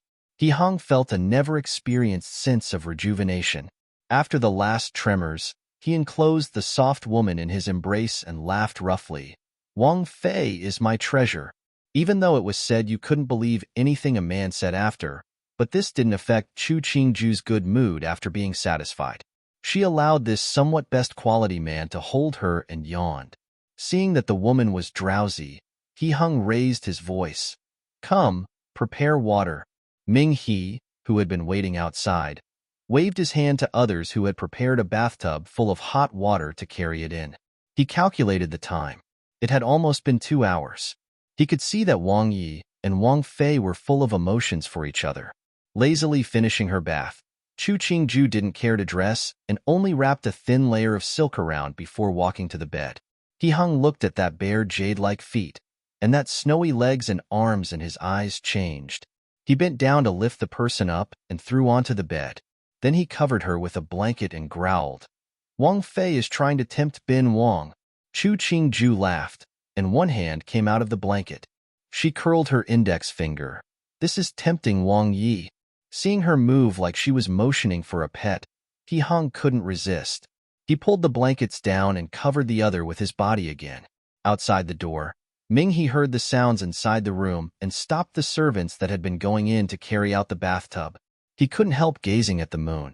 Didn't spring already pass? On the morning of the second day, Wang Yi left the door full of energy. The servants that served Wang Fei were still standing in their original spots. Hearing Wang Yi order the servants not to disturb Wang Fei's rest, Ming He, who was following behind Wang Yi was worthy of his position. Inside the room, Chu Qingju slept for another hour before calling for servants. Mu Jin and Yin Lu, who had been waiting with a cadre of little Yahuan, silently moved in. Wang Fei. Mu Jin saw the marks that had appeared on Wang Fei's collarbone and moved her eyes away slightly. She quickly helped put on the underrobe and picked a trailing bird and flowers dress for Chu Qingju to wear. After Chu Qingju washed and sat in front of the mirror, Mu Jin finally spoke. Wang Fei, today. Wang Yi had a good expression when he left this morning. Chu Qingju handed her a pair of tassels she picked and tried to let her face reveal an embarrassed blush. You are talking nonsense. Go look to see the kitchen has delivered the meal. Mu Jin, seeing Wang Fei was embarrassed, smiled and said, all right. Newbie will go look. Jinzhan, Yuzhan, serve carefully. In Lu and I will go. Yuzhan was the best hairdresser, so she usually did Wang Fei's hair. Coming of the room, Mu Jin and In Lu exchanged happy looks. Now Wang Fei finally managed to establish herself in this Wang Fu. In Lu smiled and said, next month is the Duke of Changda's birthday. When Wang Fei goes, let's see who dare overstep. Mu Jin, thinking about the unhappy mess of events and people in Changda Gong Fu, lost some of the cheerfulness on her face and sighed. As long as Wang Yi will always treat Wang Fei like he did in these last 2 days, nobody in Changda Gong Fu will dare not respect Wang Fei. As noble as Changda Gong Fu was, could it be as noble as the Wang Fu? Hopefully at that time, Wang Fei wouldn't go back to her dull personally and let the people in the Fu disrespect her. 1. Older sister /N. Chapter 8 Changda Gong Fu. It was another day for paying respects. The Si Fei and Shijie arrived early to wait in the outer rooms of the Zhangyuan. This time, their attitude was much more careful, and they were much more courteous to the servants there. Jinzhan, along with a few little Yahuan, came to pour tea for the women before standing silently to one side. Jinzhan Gunyang, we came a bit early today. Did we disturb Wang Fei's rest? Feng Zijin's face was full of apology and looked towards the inner room. Wang Fei must be very busy these past days and exhausted. She had to be busy, not just managing to gather all of Hoyuan into her hands. She also had the skill to let Wang Yi remain every night in her rooms. Wang Fei had some smarts. Feng Si Fei exaggerates. Jinzhan bowed, her brows containing humor. This Fu hasn't been very busy lately, and Wang Yi also cares for Wang Fei, so there is no tiredness. Please don't worry, Feng Si Fei. Wang Fei will arrive shortly. Feng Zijin didn't expect that her words would be rebutted. She paused slightly before saying, Wang Fei's good health is the greatest fortune for us sisters. Chu Qingju had walked to the door when she heard what Pin Zijin said. She laughed as she entered. Feng Si Fei's concern, I will remember. The four heard the laughter and simultaneously looked towards the doorway. They saw Chu Qingju, wearing a complicated and sweeping embroidered silver lawn and red clouds dress, walk in. That long dress trailed on the floor as though it was dragging on their hearts and inexplicably made them feel depressed. The women stood and bowed towards Chu Qingju. As they bowed, they saw that red-colored dress stream across their eyes. The beautiful tail of the lawn was painful to the eye. No need to be so courteous, sit already. Chu Qingju sat down at the front and waved for the others to sit down. She looked at the color of the sky and said with a touch of remorse, Today I woke up a bit late. Sorry to let you wait. The others naturally didn't dare accept this apology. They only smiled and said they didn't wait long, and then waited for Chu Qingju's next words. All of us here are Wang Ye's people. I don't have anything to say. You should all serve Wang Yi to the best of your abilities. Chu Qingju's left hand held a teacup. Her right hand lifted the lid, not looking at the faces of those sitting below her. Wang Yi has placed the Hoyuan in my hands. I am not a harsh person. I just cannot stand those who do not follow protocol. If somebody breaks a rule, I don't need to care about any others. I only control the punishment. When the time comes, don't blame me, this Wang Fei, for not showing mercy. You can all do your best. They didn't expect Wang Fei to talk so plainly. Feng Zijin paused slightly. She felt that these words seemed to be targeted at her, but she couldn't say anything. Seeing the other three stand and express they would follow protocol, she also stood and weakly concurred. Since everybody understands, I don't have anything more to say. Setting down the teacup, Chu Qingju's expression lightened slightly. I heard Qian Changxian say that the Wang Fu received a shipment of fabric previously. Later, somebody will deliver them to your residences. The weather is getting colder. You should make some new clothes from the fabric." Concluding, her hand raised the teacup and motioned towards the outside. Everybody was perceptive enough to see and stood to leave. Coming out of Zhangyuan, Feng Zijin snorted. Using a few bolts of clothes to pretend to be a good person, it's like dispatching a beggar. Zhang Yongyu had been walking behind her and heard this complaint. Her steps slowed and the distance between them lengthened.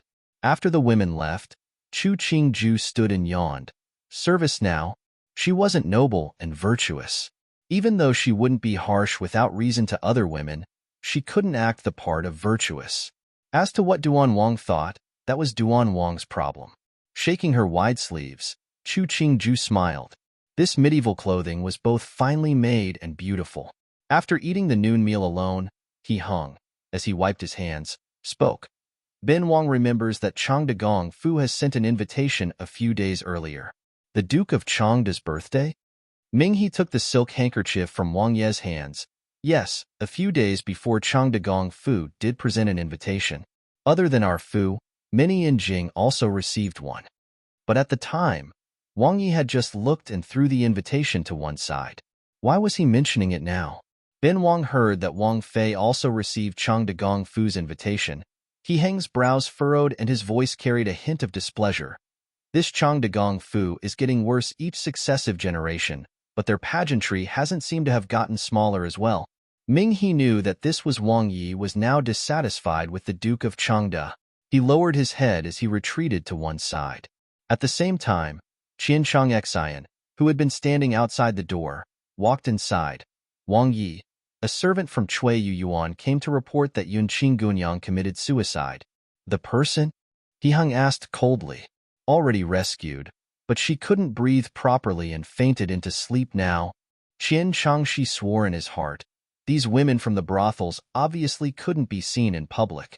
Suicide was easy, just wrap around the roof arch in the middle of the night and it was done. She had to pick this time to act like this. He didn't know if she really wanted to die or do something else. If there's nothing wrong, then let her stay there. Tell her if she still wants to die, then go back to her original place to die. Don't dirty my Duan Wang Fu's ground.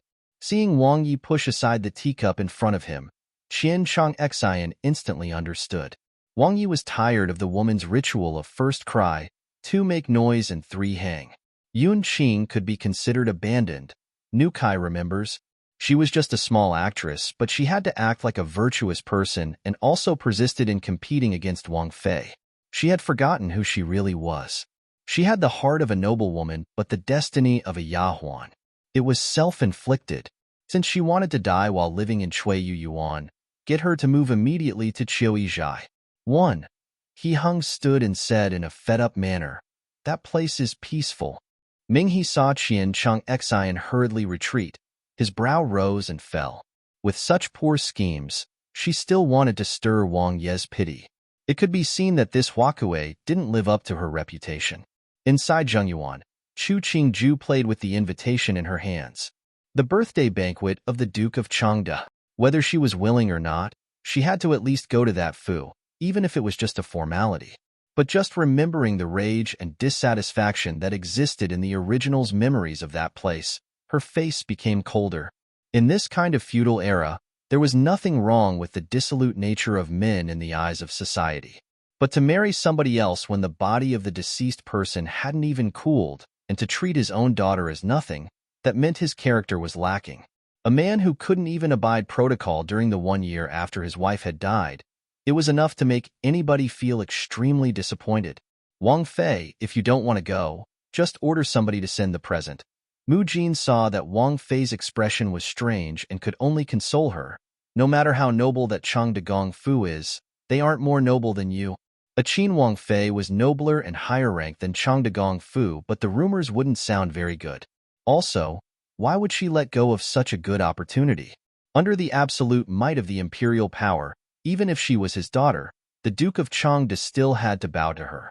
This was a perfect opportunity to return in glory. If she didn't use it, wouldn't she be wasting her status as Duan Wang Fei? That's not necessary. My good father's birthday, this Duan Wang Fei, as his daughter, has to attend, lips rising upward in a smile. Chu Qingju threw the invitation to one side and saw Yin Lu walk in with anger on her face. Mu Jin placed the invitation in its proper place before asking, "Your face is green. Who angered you?" "Nobody except that one in Shui Yu Yuan." There was a beautiful play right now. Yin Lu bowed slightly to Chu Qingju. Just now, Newbie heard that Shui Yu Yuan's Yun Qing tried to commit suicide. In her letter, she wrote something like Chia originally was the snow on a high mountain, but has now landed in a swamp. She was implying that there were people in this Fu who treated her cruelly. She was blaming Wang Fei for not treating her well. Finished telling the story, Yin Lu had an even harder time controlling the anger in her voice. A Huakue? She isn't some pure snow on a high mountain. Or does she mean no one is as noble as her? When the snow on a high mountain melts, what is revealed is dirt. She loves to be the snow that is white on the outside and disguises a dirty inside. Who wants to argue otherwise? Mu Jin snorted coldly and immediately said, "What did Wang Yi say? Take care to not let anybody ruin Wang Fei's reputation." Mu Jin Jiejie, you don't have to worry about that. When the news spread earlier, Wang Yi reprimanded that person for needlessly dirtying the ground of Duan Wang Fu and ordered her to move to Qiu Yizhai. Speaking of this, she felt her rage lessen. That Yizhai isn't a good place. A beauty will become a wild person. You can see that Wang Yi is really dissatisfied with her. Wang Fei has no need be angry over such a person. Chu Qingju finished listening to Yin Lu's speech, laughed and said, "I'm not angry, but you blew your top." She motioned for Mu Jin to pour a cup of tea for Yin Lu to moisten her throat. That Yun Qing was never somebody that deserved any attention. I have no reason to become angry over her. This Yun Qing wasn't a smart woman. If she had been perceptive, acted well-behaved all the time, she would still have some influence with Duan Wang. But she had to pretend to be virtuous, which was the worst strategy. Perhaps normal customers had liked Yun Qing's virtuous and innocent act that fulfilled the desires of the masses. But who was he hung? He was Duan Qinhuang of this entire Delong dynasty. What kind of women hasn't he seen before? The schemes Yun Qing used, they only worked as long as he hung was willing to play along. Send somebody to reply to Chang de Gongfu's invitation. Tell them that on the day of the banquet, I will go personally to congratulate my father. Chu Qingju pursed her lips in a smile. She was looking forward a bit now towards the upcoming banquet of the Duke of Changde. There wasn't much entertainment in this era. She had to find something to do in order to not waste the time available. Soon after, the Duchess of Changde personally received the messenger mama of Duan Wang Fu and was informed that Duan Wang Fei would be coming that day to attend the birthday banquet. After the messenger mama left, the Duchess of Changde, Liang Shi, sneered, commenting, "I've heard before that the Yatu too wasn't favored by Wang Yi. Today, that messenger mama acted as though Wang Fei was of some importance. I didn't think that a person that dull knew how to pretend." Sitting by her side was Chu Yu Su, who sighed and said, "Tai Tai 3, Jejia has already married. Whether or not Wang Yi favors her, she is still Duan Wang Fei." Liang Shi looked at her daughter that was as pretty as flowers and jade and understood the meaning in her daughter's words. She lowered her face and spoke coldly. "No matter what she is, she would not be as important as you in the future." Upon hearing this, Chu Yu Su smiled faintly and didn't speak again.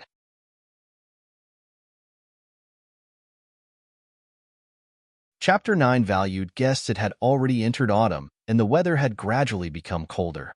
All over Changde Fu was an atmosphere of cheer as a variety of carriages parked inside.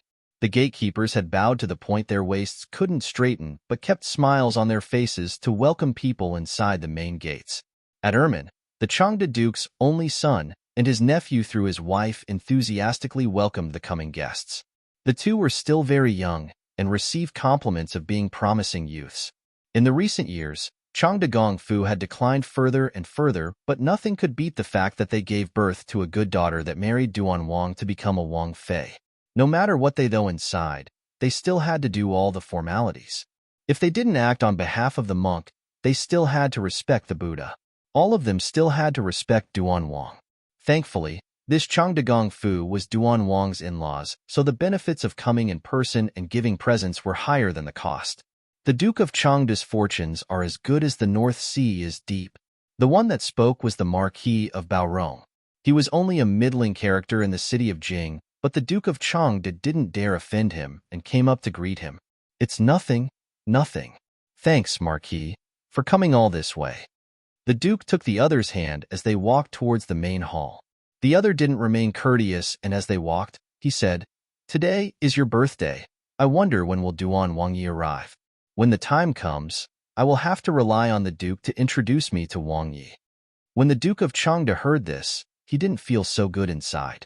The message that Duan Wangfu returned said clearly that Wang Fei will come, but as to whether Wang Yi would come or not, that wasn't confirmed. The words of the Marquis of Baorong stirred irritation in the Duke of Chengde's heart at his married daughter for not having any skill at conquering Wang Ye's heart and forcing him to feel so awkward. Of course, the Duke smiled as he ushered the other person into the room to disguise his awkwardness. The Marquis of Baorong smiled and said, "Since the Duke is busy, I'll walk myself in. No need to be so courteous." Finishing, he entered the hall. Inside, he really was mocking the Duke. Maybe others didn't know, but he was clear. That daughter that the Chu family married into Duan Wangfu wasn't liked one iota by Wang Yi. It would be a strange thing indeed if Wang Yi did come participate in the Duke of Chengde's birthday banquet.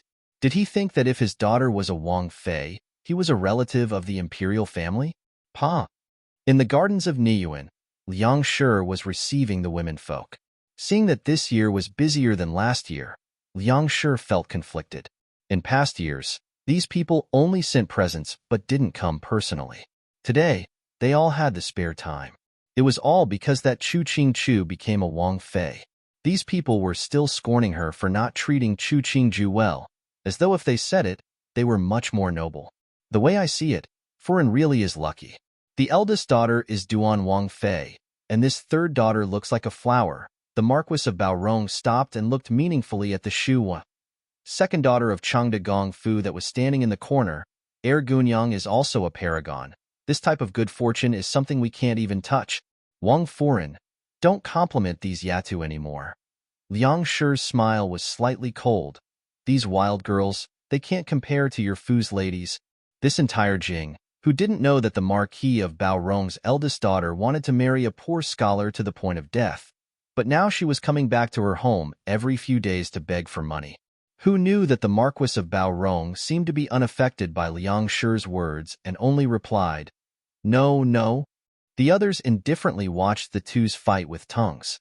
The fact that conflict existed between the Marquis of Baorong and the Duchess of Chengde had started in their childhood.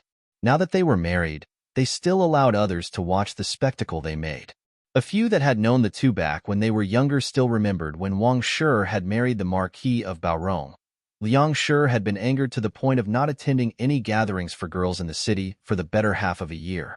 It wasn't until Liang Shi had married the Duke of Chengde, whose status wasn't below that of the Marquis of Baorong, that she started to compete with Wang Shi again. Some looked down at Wang Shi's frivolous attitude, but they disliked the way Liang Shi acted even more, so they didn't speak through the entire incident. But this finalized their decision to not take any young girls anymore to Baorong Hofu and Chengde Gongfu. At this time, not far away from Chengde Gongfu, the entourage of Duan Wang Fei slowly neared.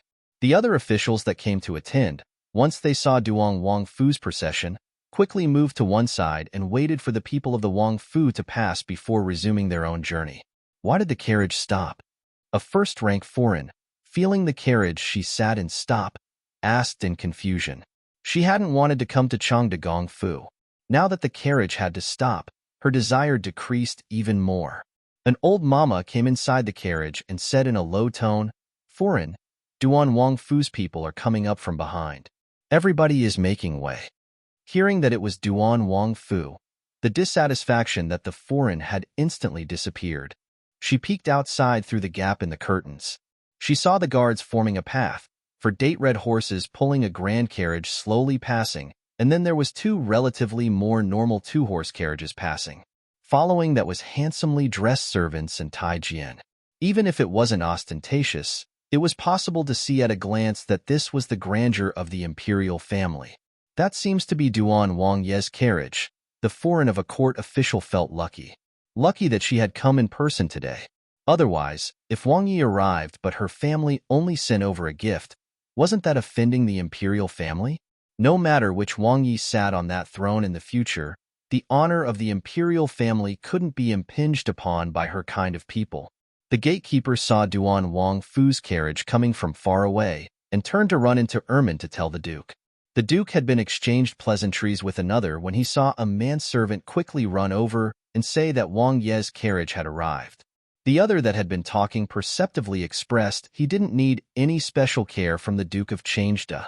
He saw the Duke of Changde hurriedly walk towards the outside and walked into the inner hall, his mind whirling. Inside the large carriage, Chu Qingju sat beside He Hong. She looked at the calm expression of He Hong and opened. We're probably getting close to Changde Gong Fu now. Wang Fei is missing her home. He Hong didn't want to come at first, but thinking about the treatment that Wang Fei had received before her marriage, he strangely wanted to come. Seeing that Wang Fei had a calm and steady voice, he couldn't help but tease. It is my fault that I am not a good husband, that Wang Fei misses her father. Wang Yi, don't laugh at Qi anymore. Chu Qingju glared at He Hong. Early in the morning, this Wang Yi, with his strange personality, had let the servants deliver a variety of jewelry and said for her to pick whatever she wanted to and wear whatever. She had looked at the multitude of boxes, each containing a small fortune in jewelry, and assumed that this Wang Yi was going to open a jewelry shop. After she finally managed to dress in her finery, this person had came out of nowhere in his moonlight colored with embroidered gold clouds robes, saying that he was going to accompany her to Changde Gong Fu. Seeing the fact that he had dressed very handsomely, Chu Qingju had laughed and followed him onto the carriage. Who knew that he was saying strange things now? Chia is married to Wang Yi. Duan Wang Fu is home. Wang Yi saying otherwise, is it due to disliking Chia for not doing well? Chu Qingju tilted her head and created the expression she didn't want to pay attention. Upon hearing this, the smile on He Heng's face became more visible. He reached out his hand to grasp Chu Qingju's hand. Don't be angry. If you are angry, the one who feels regret is me. Finishing, his face became more serious. Some things, I know. You don't have to worry. Chu Qingju turned her head towards He Hong. Seeing the other smile like usual, she didn't understand the reasoning behind him saying those words, so she smiled and said, Wang Ye's affections for Chia understands in her heart. If she really believed, it would be a tragedy. Wang Yi, Wang Fei, we've arrived at Changde Gong Fu. The carriage slowly stopped and Qian Chang Xian's voice came from the outside. This lowly official greets Wang Yi, Wang Fei. The Duke of Changde saw the carriage stop and quickly came forward with others to bow. Today is the Duke of Changde's birthday. Bin Wang has come to celebrate. There's no need for such formalities. Qian Chang Xian heard Wang Yi make a sound before coming up to raise the curtain for Wang Yi and kneel down for Wang Yi to step on his back to exit. Chu Qingju put on a veil. When she came out of the carriage, she saw a hand appear in front of her. She looked at the smiling visage of the owner of that hand. Then she lowered her head slightly to hold He Heng's hand to get down from the carriage. At the side, the sedan had been prepared already. Mu Jin lifted the sedan screen for Chu Qingju to enter. Putting down the screen, she bowed slightly to Wang Yi and then, along with the other first-ranked Yatu, sat on the little sedans behind. Seeing that Duan Wang had come personally to celebrate his birthday, the joy that the Duke of Changde overflowed. Seeing the attitude that Wang Yi held towards his daughter, his face broke into a smile and he ushered He Hong from the front entrance inside. When Duan Wang entered the doors, the heavy labor mamas that carried the sedan raised the sedan and entered as well. But the direction they went was different than Duan Wang. They were going towards the garden in the back. He Hong allowed the Duke of Changde to escort him towards the inner hall. He saw two youths that weren't yet 15 follow behind and asked, This two are? Wang Yi, this is my son Chu Wang Ji and wife sibling's son, Liang Rong. Seeing Wang Yi pay attention to his son, the Duke of Changde joyously said, Quickly come greet Wang Yi. The two people bowed again. He Hong calmly excused the two from their bow. What books have the two read? My son is very disappointing. He is still studying in the Dongshan College. My wife's sibling's son became a Xiuzai too last year. The Duke of Changde saw that Wang Ye's tone was calm, and didn't dare to exaggerate. Only telling the truth, this Duan Wang was only about 20 years old, but he just wasn't someone that could be overlooked. The Duke of Changde felt rueful. He was definitely an imperial son. This young man is the Duke's only son. He is still young. The Duke shouldn't put too much pressure. He Heng nodded. Bin Wang has heard of Dongshan College. Many famous scholars have come from there. Bin Wang heard that your foreign had the rare dragon and phoenix twins that year. This young man will be accomplished in the future. No, Wang Yi is too complimentary. As a father, he naturally liked others compliment his son. Additionally, Wang Ji and Yusu were a pair of dragon and phoenix twins, which was rare in Jing capital. That had been the subject of much pride for many years. But at this time, he didn't see the iciness in He Heng's eyes. Chu Wangji, who had been walking at the back, heard the discussion between the two men. Thinking of his mother's dislike towards his eldest sister, he couldn't help but think, now that eldest sister was a Wang Fei, would she purposefully take revenge against them? If it was third sister that became Wang Fei, it was much better. Mother wouldn't have to be angry over eldest sister. In the gardens, Liang Shi and the Marquis of Baorong finished their duel of words and heard a Yahuan hurried walked inside. Foreign, Duan Wang Fei has arrived. The people present were not as highly ranked as Duan Wang Fei. Hearing the announcement, they all stood. As much as Liang Shi didn't wish to, she still had to stand and wait by the door of Hanging Flowers 3 to receive.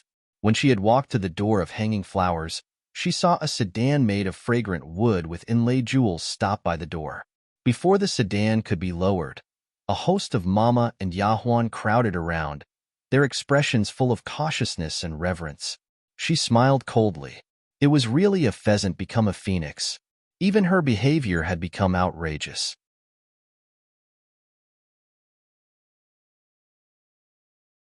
Chapter 10 Displays of Affection. The dark screen of the sedan was lifted, and a pale hand reached out to land on the hand of Mujin, who had bent down beside the door of the sedan. After that, a foot that was wearing a slipper inlaid with precious stones and gold embroidery stepped out. Then there was a flash of a dress that moved like waves of water. Liang Shi looked at the woman who walked out of the sedan. The smile on her face didn't get smaller, but the curve of her mouth froze. The Chu Qingju that stood in front of her eyes, compared with the one that had returned home 3 days after the marriage, was drastically different. Following behind her was Chu Yusu, who saw that her mother's actions were not proper. She smiled and walked towards Chu Qingju. She bowed slightly and cordially said, "Jejie finally came. Tie-dye, and I have been eagerly waiting." Chu Qingju heard those words as she walked towards Liang Shi and said, "Originally, the preparations had started early, but Wang Yi wanted to come with me, so it took a bit longer." As she spoke, her person had walked in front of Liang Shi. She slightly bent her body. "To let tie-dye wait so long. It is my fault."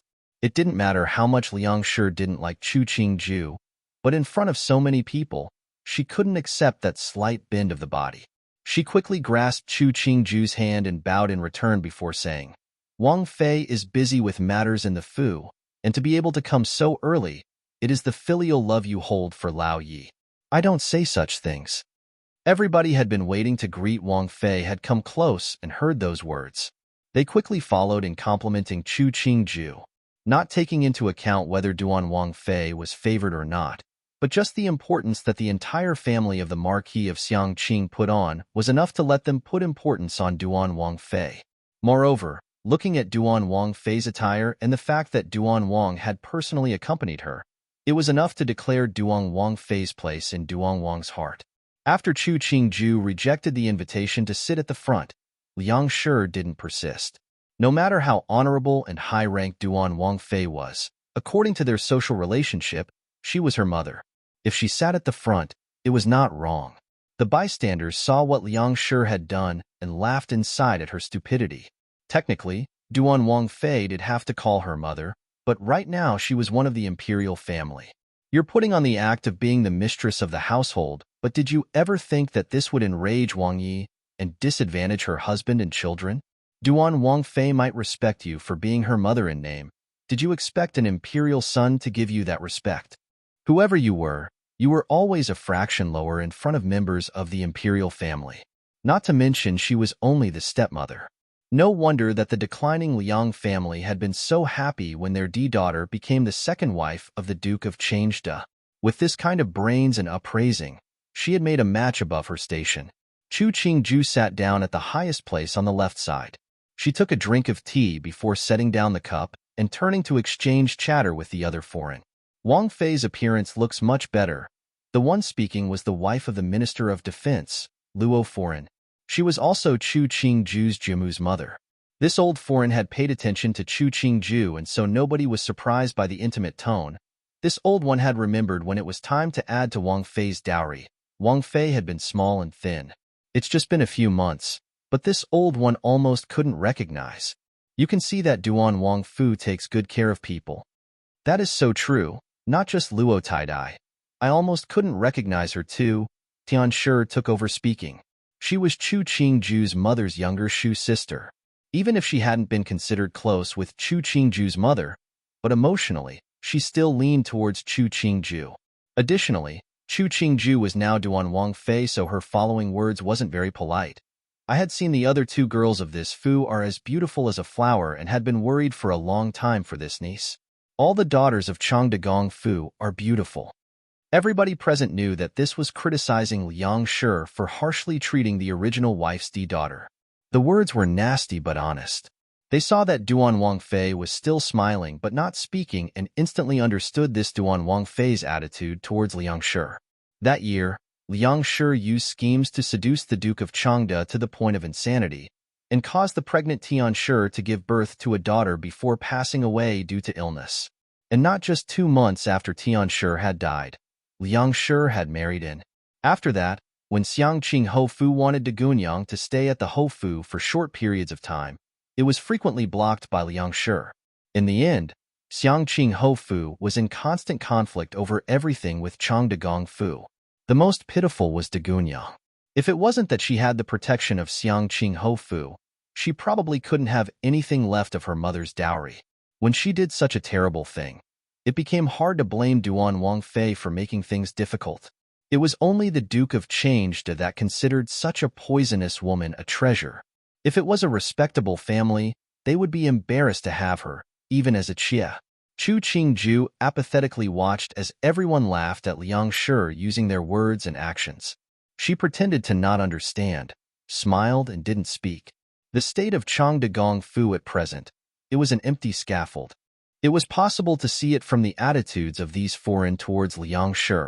The fact that she would be picked by the emperor to marry Duan Wang, it was a trick that she didn't know which consort in the imperial palace had thought up. Chu Qingju was pitiful as she was alone and became a sacrifice to the political machinations of others.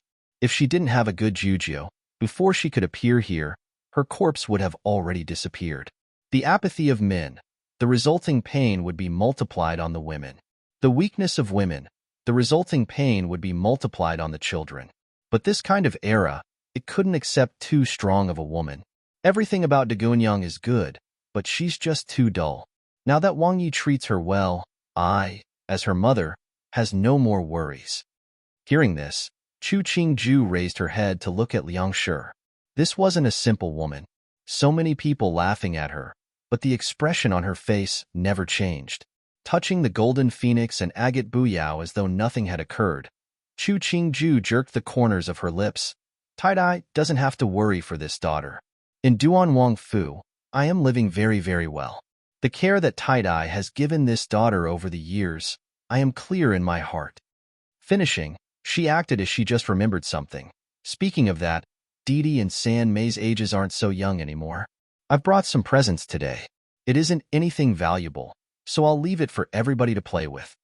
She didn't know why Chu Qingju specifically mentioned Wang Ji and Yu Su, but Liang Shi understood she hadn't treated Chu Qingju well in the past.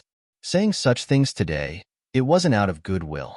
We don't deserve Wang Fei spending the money. Liang Shi forced a smile. Looking at the agate earrings on Chu Qingju's ears, she clearly realized for the first time that Hor Tianshi's daughter had become a Wang Fei. Taidai doesn't have to be so courteous. We are all one family. Chu Qingju lowered her head, raising the teacup and blowing slowly, but there was no interest in taking another sip.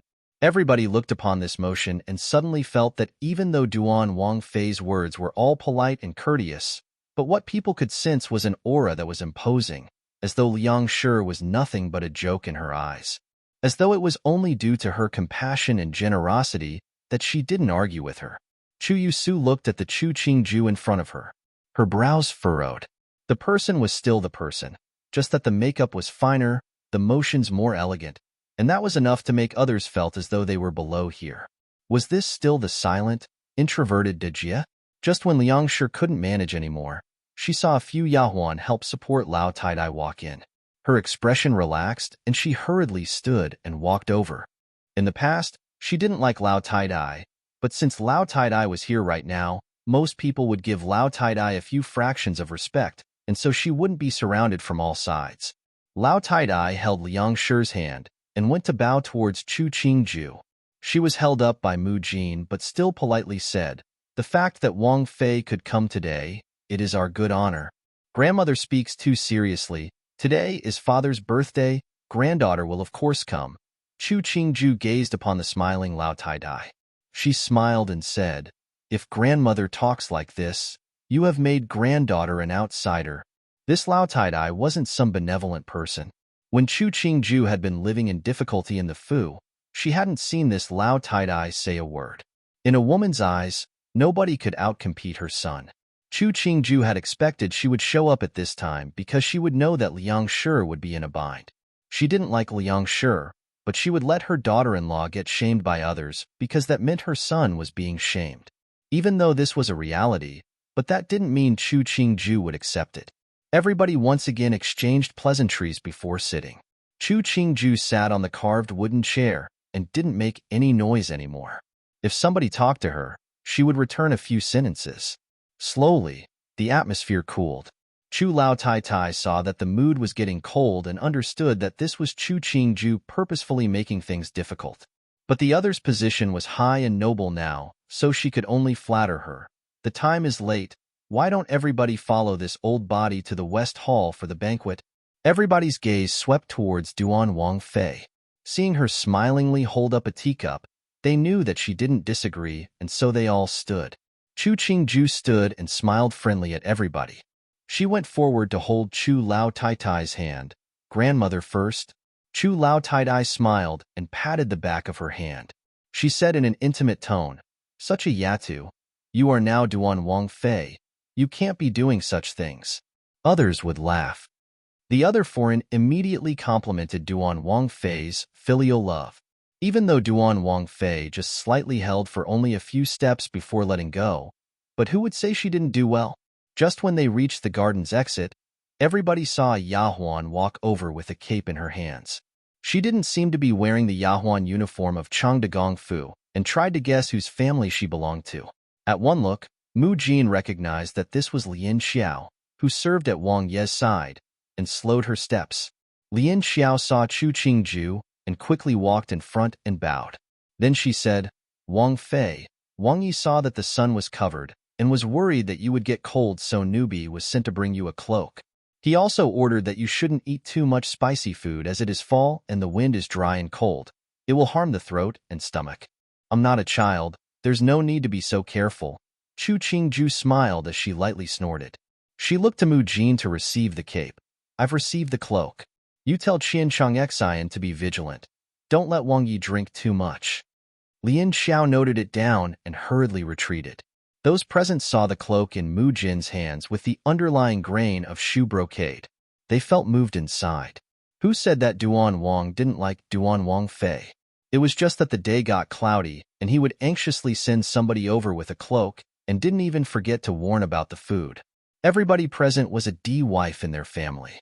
Looking at that cloak, an indefinable feeling of admiration rose. "I, the Lord, Master," referring to the Duke in this case.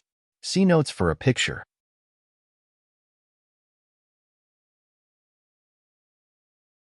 Chapter 11 Confrontation. The West Hall of Changdagong Fu was specifically used for female gatherings, so the majority of the furnishings were vibrant yet well-made. Inside, there were artwork and calligraphy of masters, and it looked as this was a home with some foundation. But it was to be obvious that each generation was worse than the previous. The present Duke of Changde was so preposterous that many laughed at him behind his back. Chu Qingju was at the same table as Chu Lao Taidai, and her spot was beside Luo Lao Taidai. It was obvious from the seating the attitude that the Chu family held toward her. At the table, there were people who were willing to ingratiate themselves, so the mood at the table was somewhat busy. But when Chu Lao Taidai seated the Chu family's Sangunyang beside her, everybody's eyes changed. If this was a family banquet, nobody would say an extra word, but of the womenfolk present today, there were several females who ranked higher than Chu Lao Taidai. This Chu Sangunyang was both of a younger generation and wasn't titled. It really wasn't suitable for her to sit at the table. The Marquis of Baorong smiled coldly at Chu Lao Taidai's actions, understanding that this was Chu Lao Taidai wanting everybody at the table to meet Chu Sangunyang, but the timing just wasn't good. This old one has always preferred these two girls. Now that Diyata has married, we've finally managed to gather together today. Chu Lao Taidai couldn't not know what others were thinking. She used her handkerchief to wipe at the corner of her eye. Now that these girls have grown up, this old lady still wants to keep them by my side all the time. One of the foreign that had good relations with the Chu family smiled and followed. This is Lao Taitai's love for her granddaughters. But when the children grow up, they can't stay at home. Sangunyang is the epitome when she got there. She smiled mischievously. Chu Yusu heard those words and quickly dropped her head in embarrassment. Seeing her act like a little girl, Chu Qingju smiled at the woman that spoke. This person was on the side of Chu Lao Taidai Weisher. Her husband was an assistant minister at the Ministry of Rights, a not very large, yet not very insignificant position. But this person usually only treated Chu Yusu courteously. At the beginning, both Chu Qingju and Chu daughter Chu Hui Shui hadn't come into her eyes. Wei Foreign is very funny. At this time, San Mimi is the youngest and grandmother loves her best. Why can't she spend more time with grandmother? Chu Qingju smiled thinly at Wei Shi and took the handkerchief Yin Lu handed over to wipe her hands. It is her Mimi who has less time to spend with grandmother. Liang Shi heard what Chu Qingju said and felt anger stir. Chu Qingju was trying to ruin her daughter's marriage.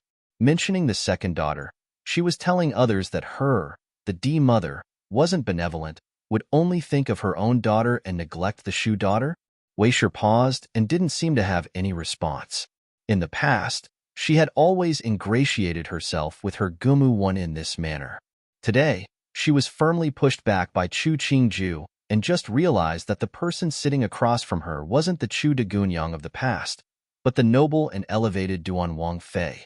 Luo Lao Taidai smiled as she looked at Wei Shi, her eyes full of disdain.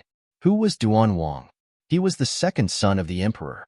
His mother Jing Fei too may not be as favored as Shu Fei III, but she still had some level of influence with the emperor.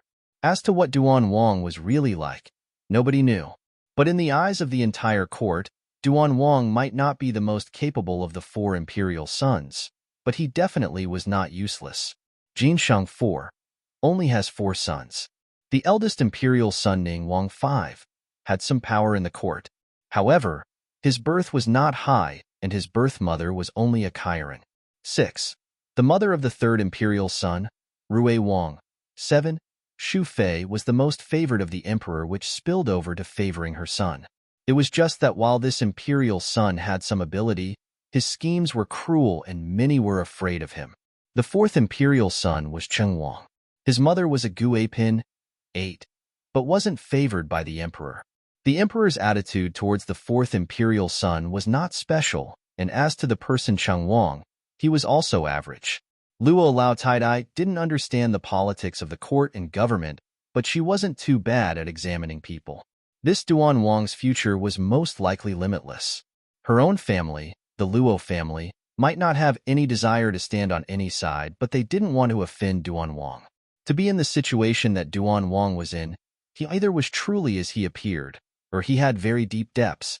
But who in the imperial family was as they appeared?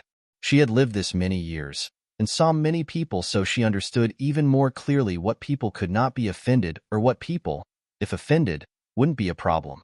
Duan Wang was the former, and Chang Dagong Fu was the latter. But she hadn't been correct about this Duan Wang Fei. In the past, She had only paid attention because she was born from a daughter of the Tian family. But now she felt that this Duan Wang Fei wasn't a simple woman. Thinking about it, she felt lucky. She didn't beg that Duan Wang Fei would be grateful towards her, but if she did, due to her previous care, create goodwill on the part of Duan Wang Fei to the Luo family and her daughter, it was a good thing. In the time it took to blink, many thoughts had formed in Luo Lao Tai Tai's head. On her face, she still had a friendly smile and complimented. You can see that Duan Wang Fei still thinks for her sisters all the time. This old one's girls might occasionally say a few words. They cannot compare to Wang Fei. Lao Tai is too modest. I've seen the sisters of your family before. Each is well educated in all aspects. Even my aunt frequently praises them. Chu Qingju received the goodwill of Luo Lao Tai. Someday, get the Mimi to come to Wang Fu when they are free. My aunt is friendly and cares greatly for me, but she has no daughters. Even if I want to interact with girls like my aunt, I don't have anybody. Luckily, the sisters of your Fu will allow me to satisfy my desire. Lao Tai, do bear to part with them and let them come out. Luo Lao Tai heard that Duan Wang Fei's words were pointing out the care that her daughter had taken and, in passing, complimented her granddaughters. The smile on her face became larger. Wang Fei, don't praise them too much. If Wang Fei doesn't disdain them for being too wild, this old one definitely will take them to the Wang Fu to greet you if there is a chance. Everybody present had heard at least a bit about the care that Duan Wang Fei had received from Xiangqing Ho Fu before her marriage. Hearing what she said today, they received some proof of the rumors. It did look like Duan Wang Fei was very close to her maternal uncle's family. It didn't waste the care that Xiangqing Ho Fu had given her in the beginning. Everybody was women and naturally understood the dark side of the inner home. It looked like Duan Wang Fei wasn't that close to Changde Gong Fu at all. In that case, when they will interact with Changde Gong Fu in the future, they didn't have to worry about Duan Wang Fu. Chu Yu Su heard the discussion flowering around her. A smile was constantly on her face as though she didn't know what they were discussing. Seeing the dishes being brought up, she affectionately ordered a yahuan to specially put a dish of fragrant and spicy tofu in front of Chu Qingju. Mimi remembers that Dejie's favorite is this one. A few days earlier, Mother had ordered the servants to make this dish well. Dejie, take a taste and see if you still like it. White tender tofu sprinkled with green onions and pale yellow peppers and the red of the chili oil. It did look very appetizing. Chu Qingju smiled at Chu Yu Su and nodded in agreement. Thank you, Mimi. This San Mimi of hers wasn't a simple person.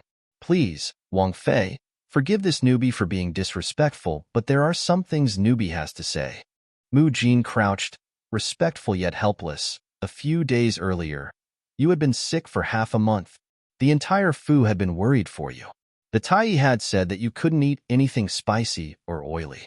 Now that you have finally recovered, and Wang Yi has allowed you to go out the door, don't forget what Wang Yi had just said. Luo Lao Tai heard those words and also persuaded. This Yahuan is a faithful one. I had heard that Wang Fei had been ill. Even though Wang Fei has filial love, but the body still needs to be taken care of. Fine. This Yahuan has served me many years. She is such a nag. I'm afraid of her. Chu Qingju seemed to sigh in helplessness.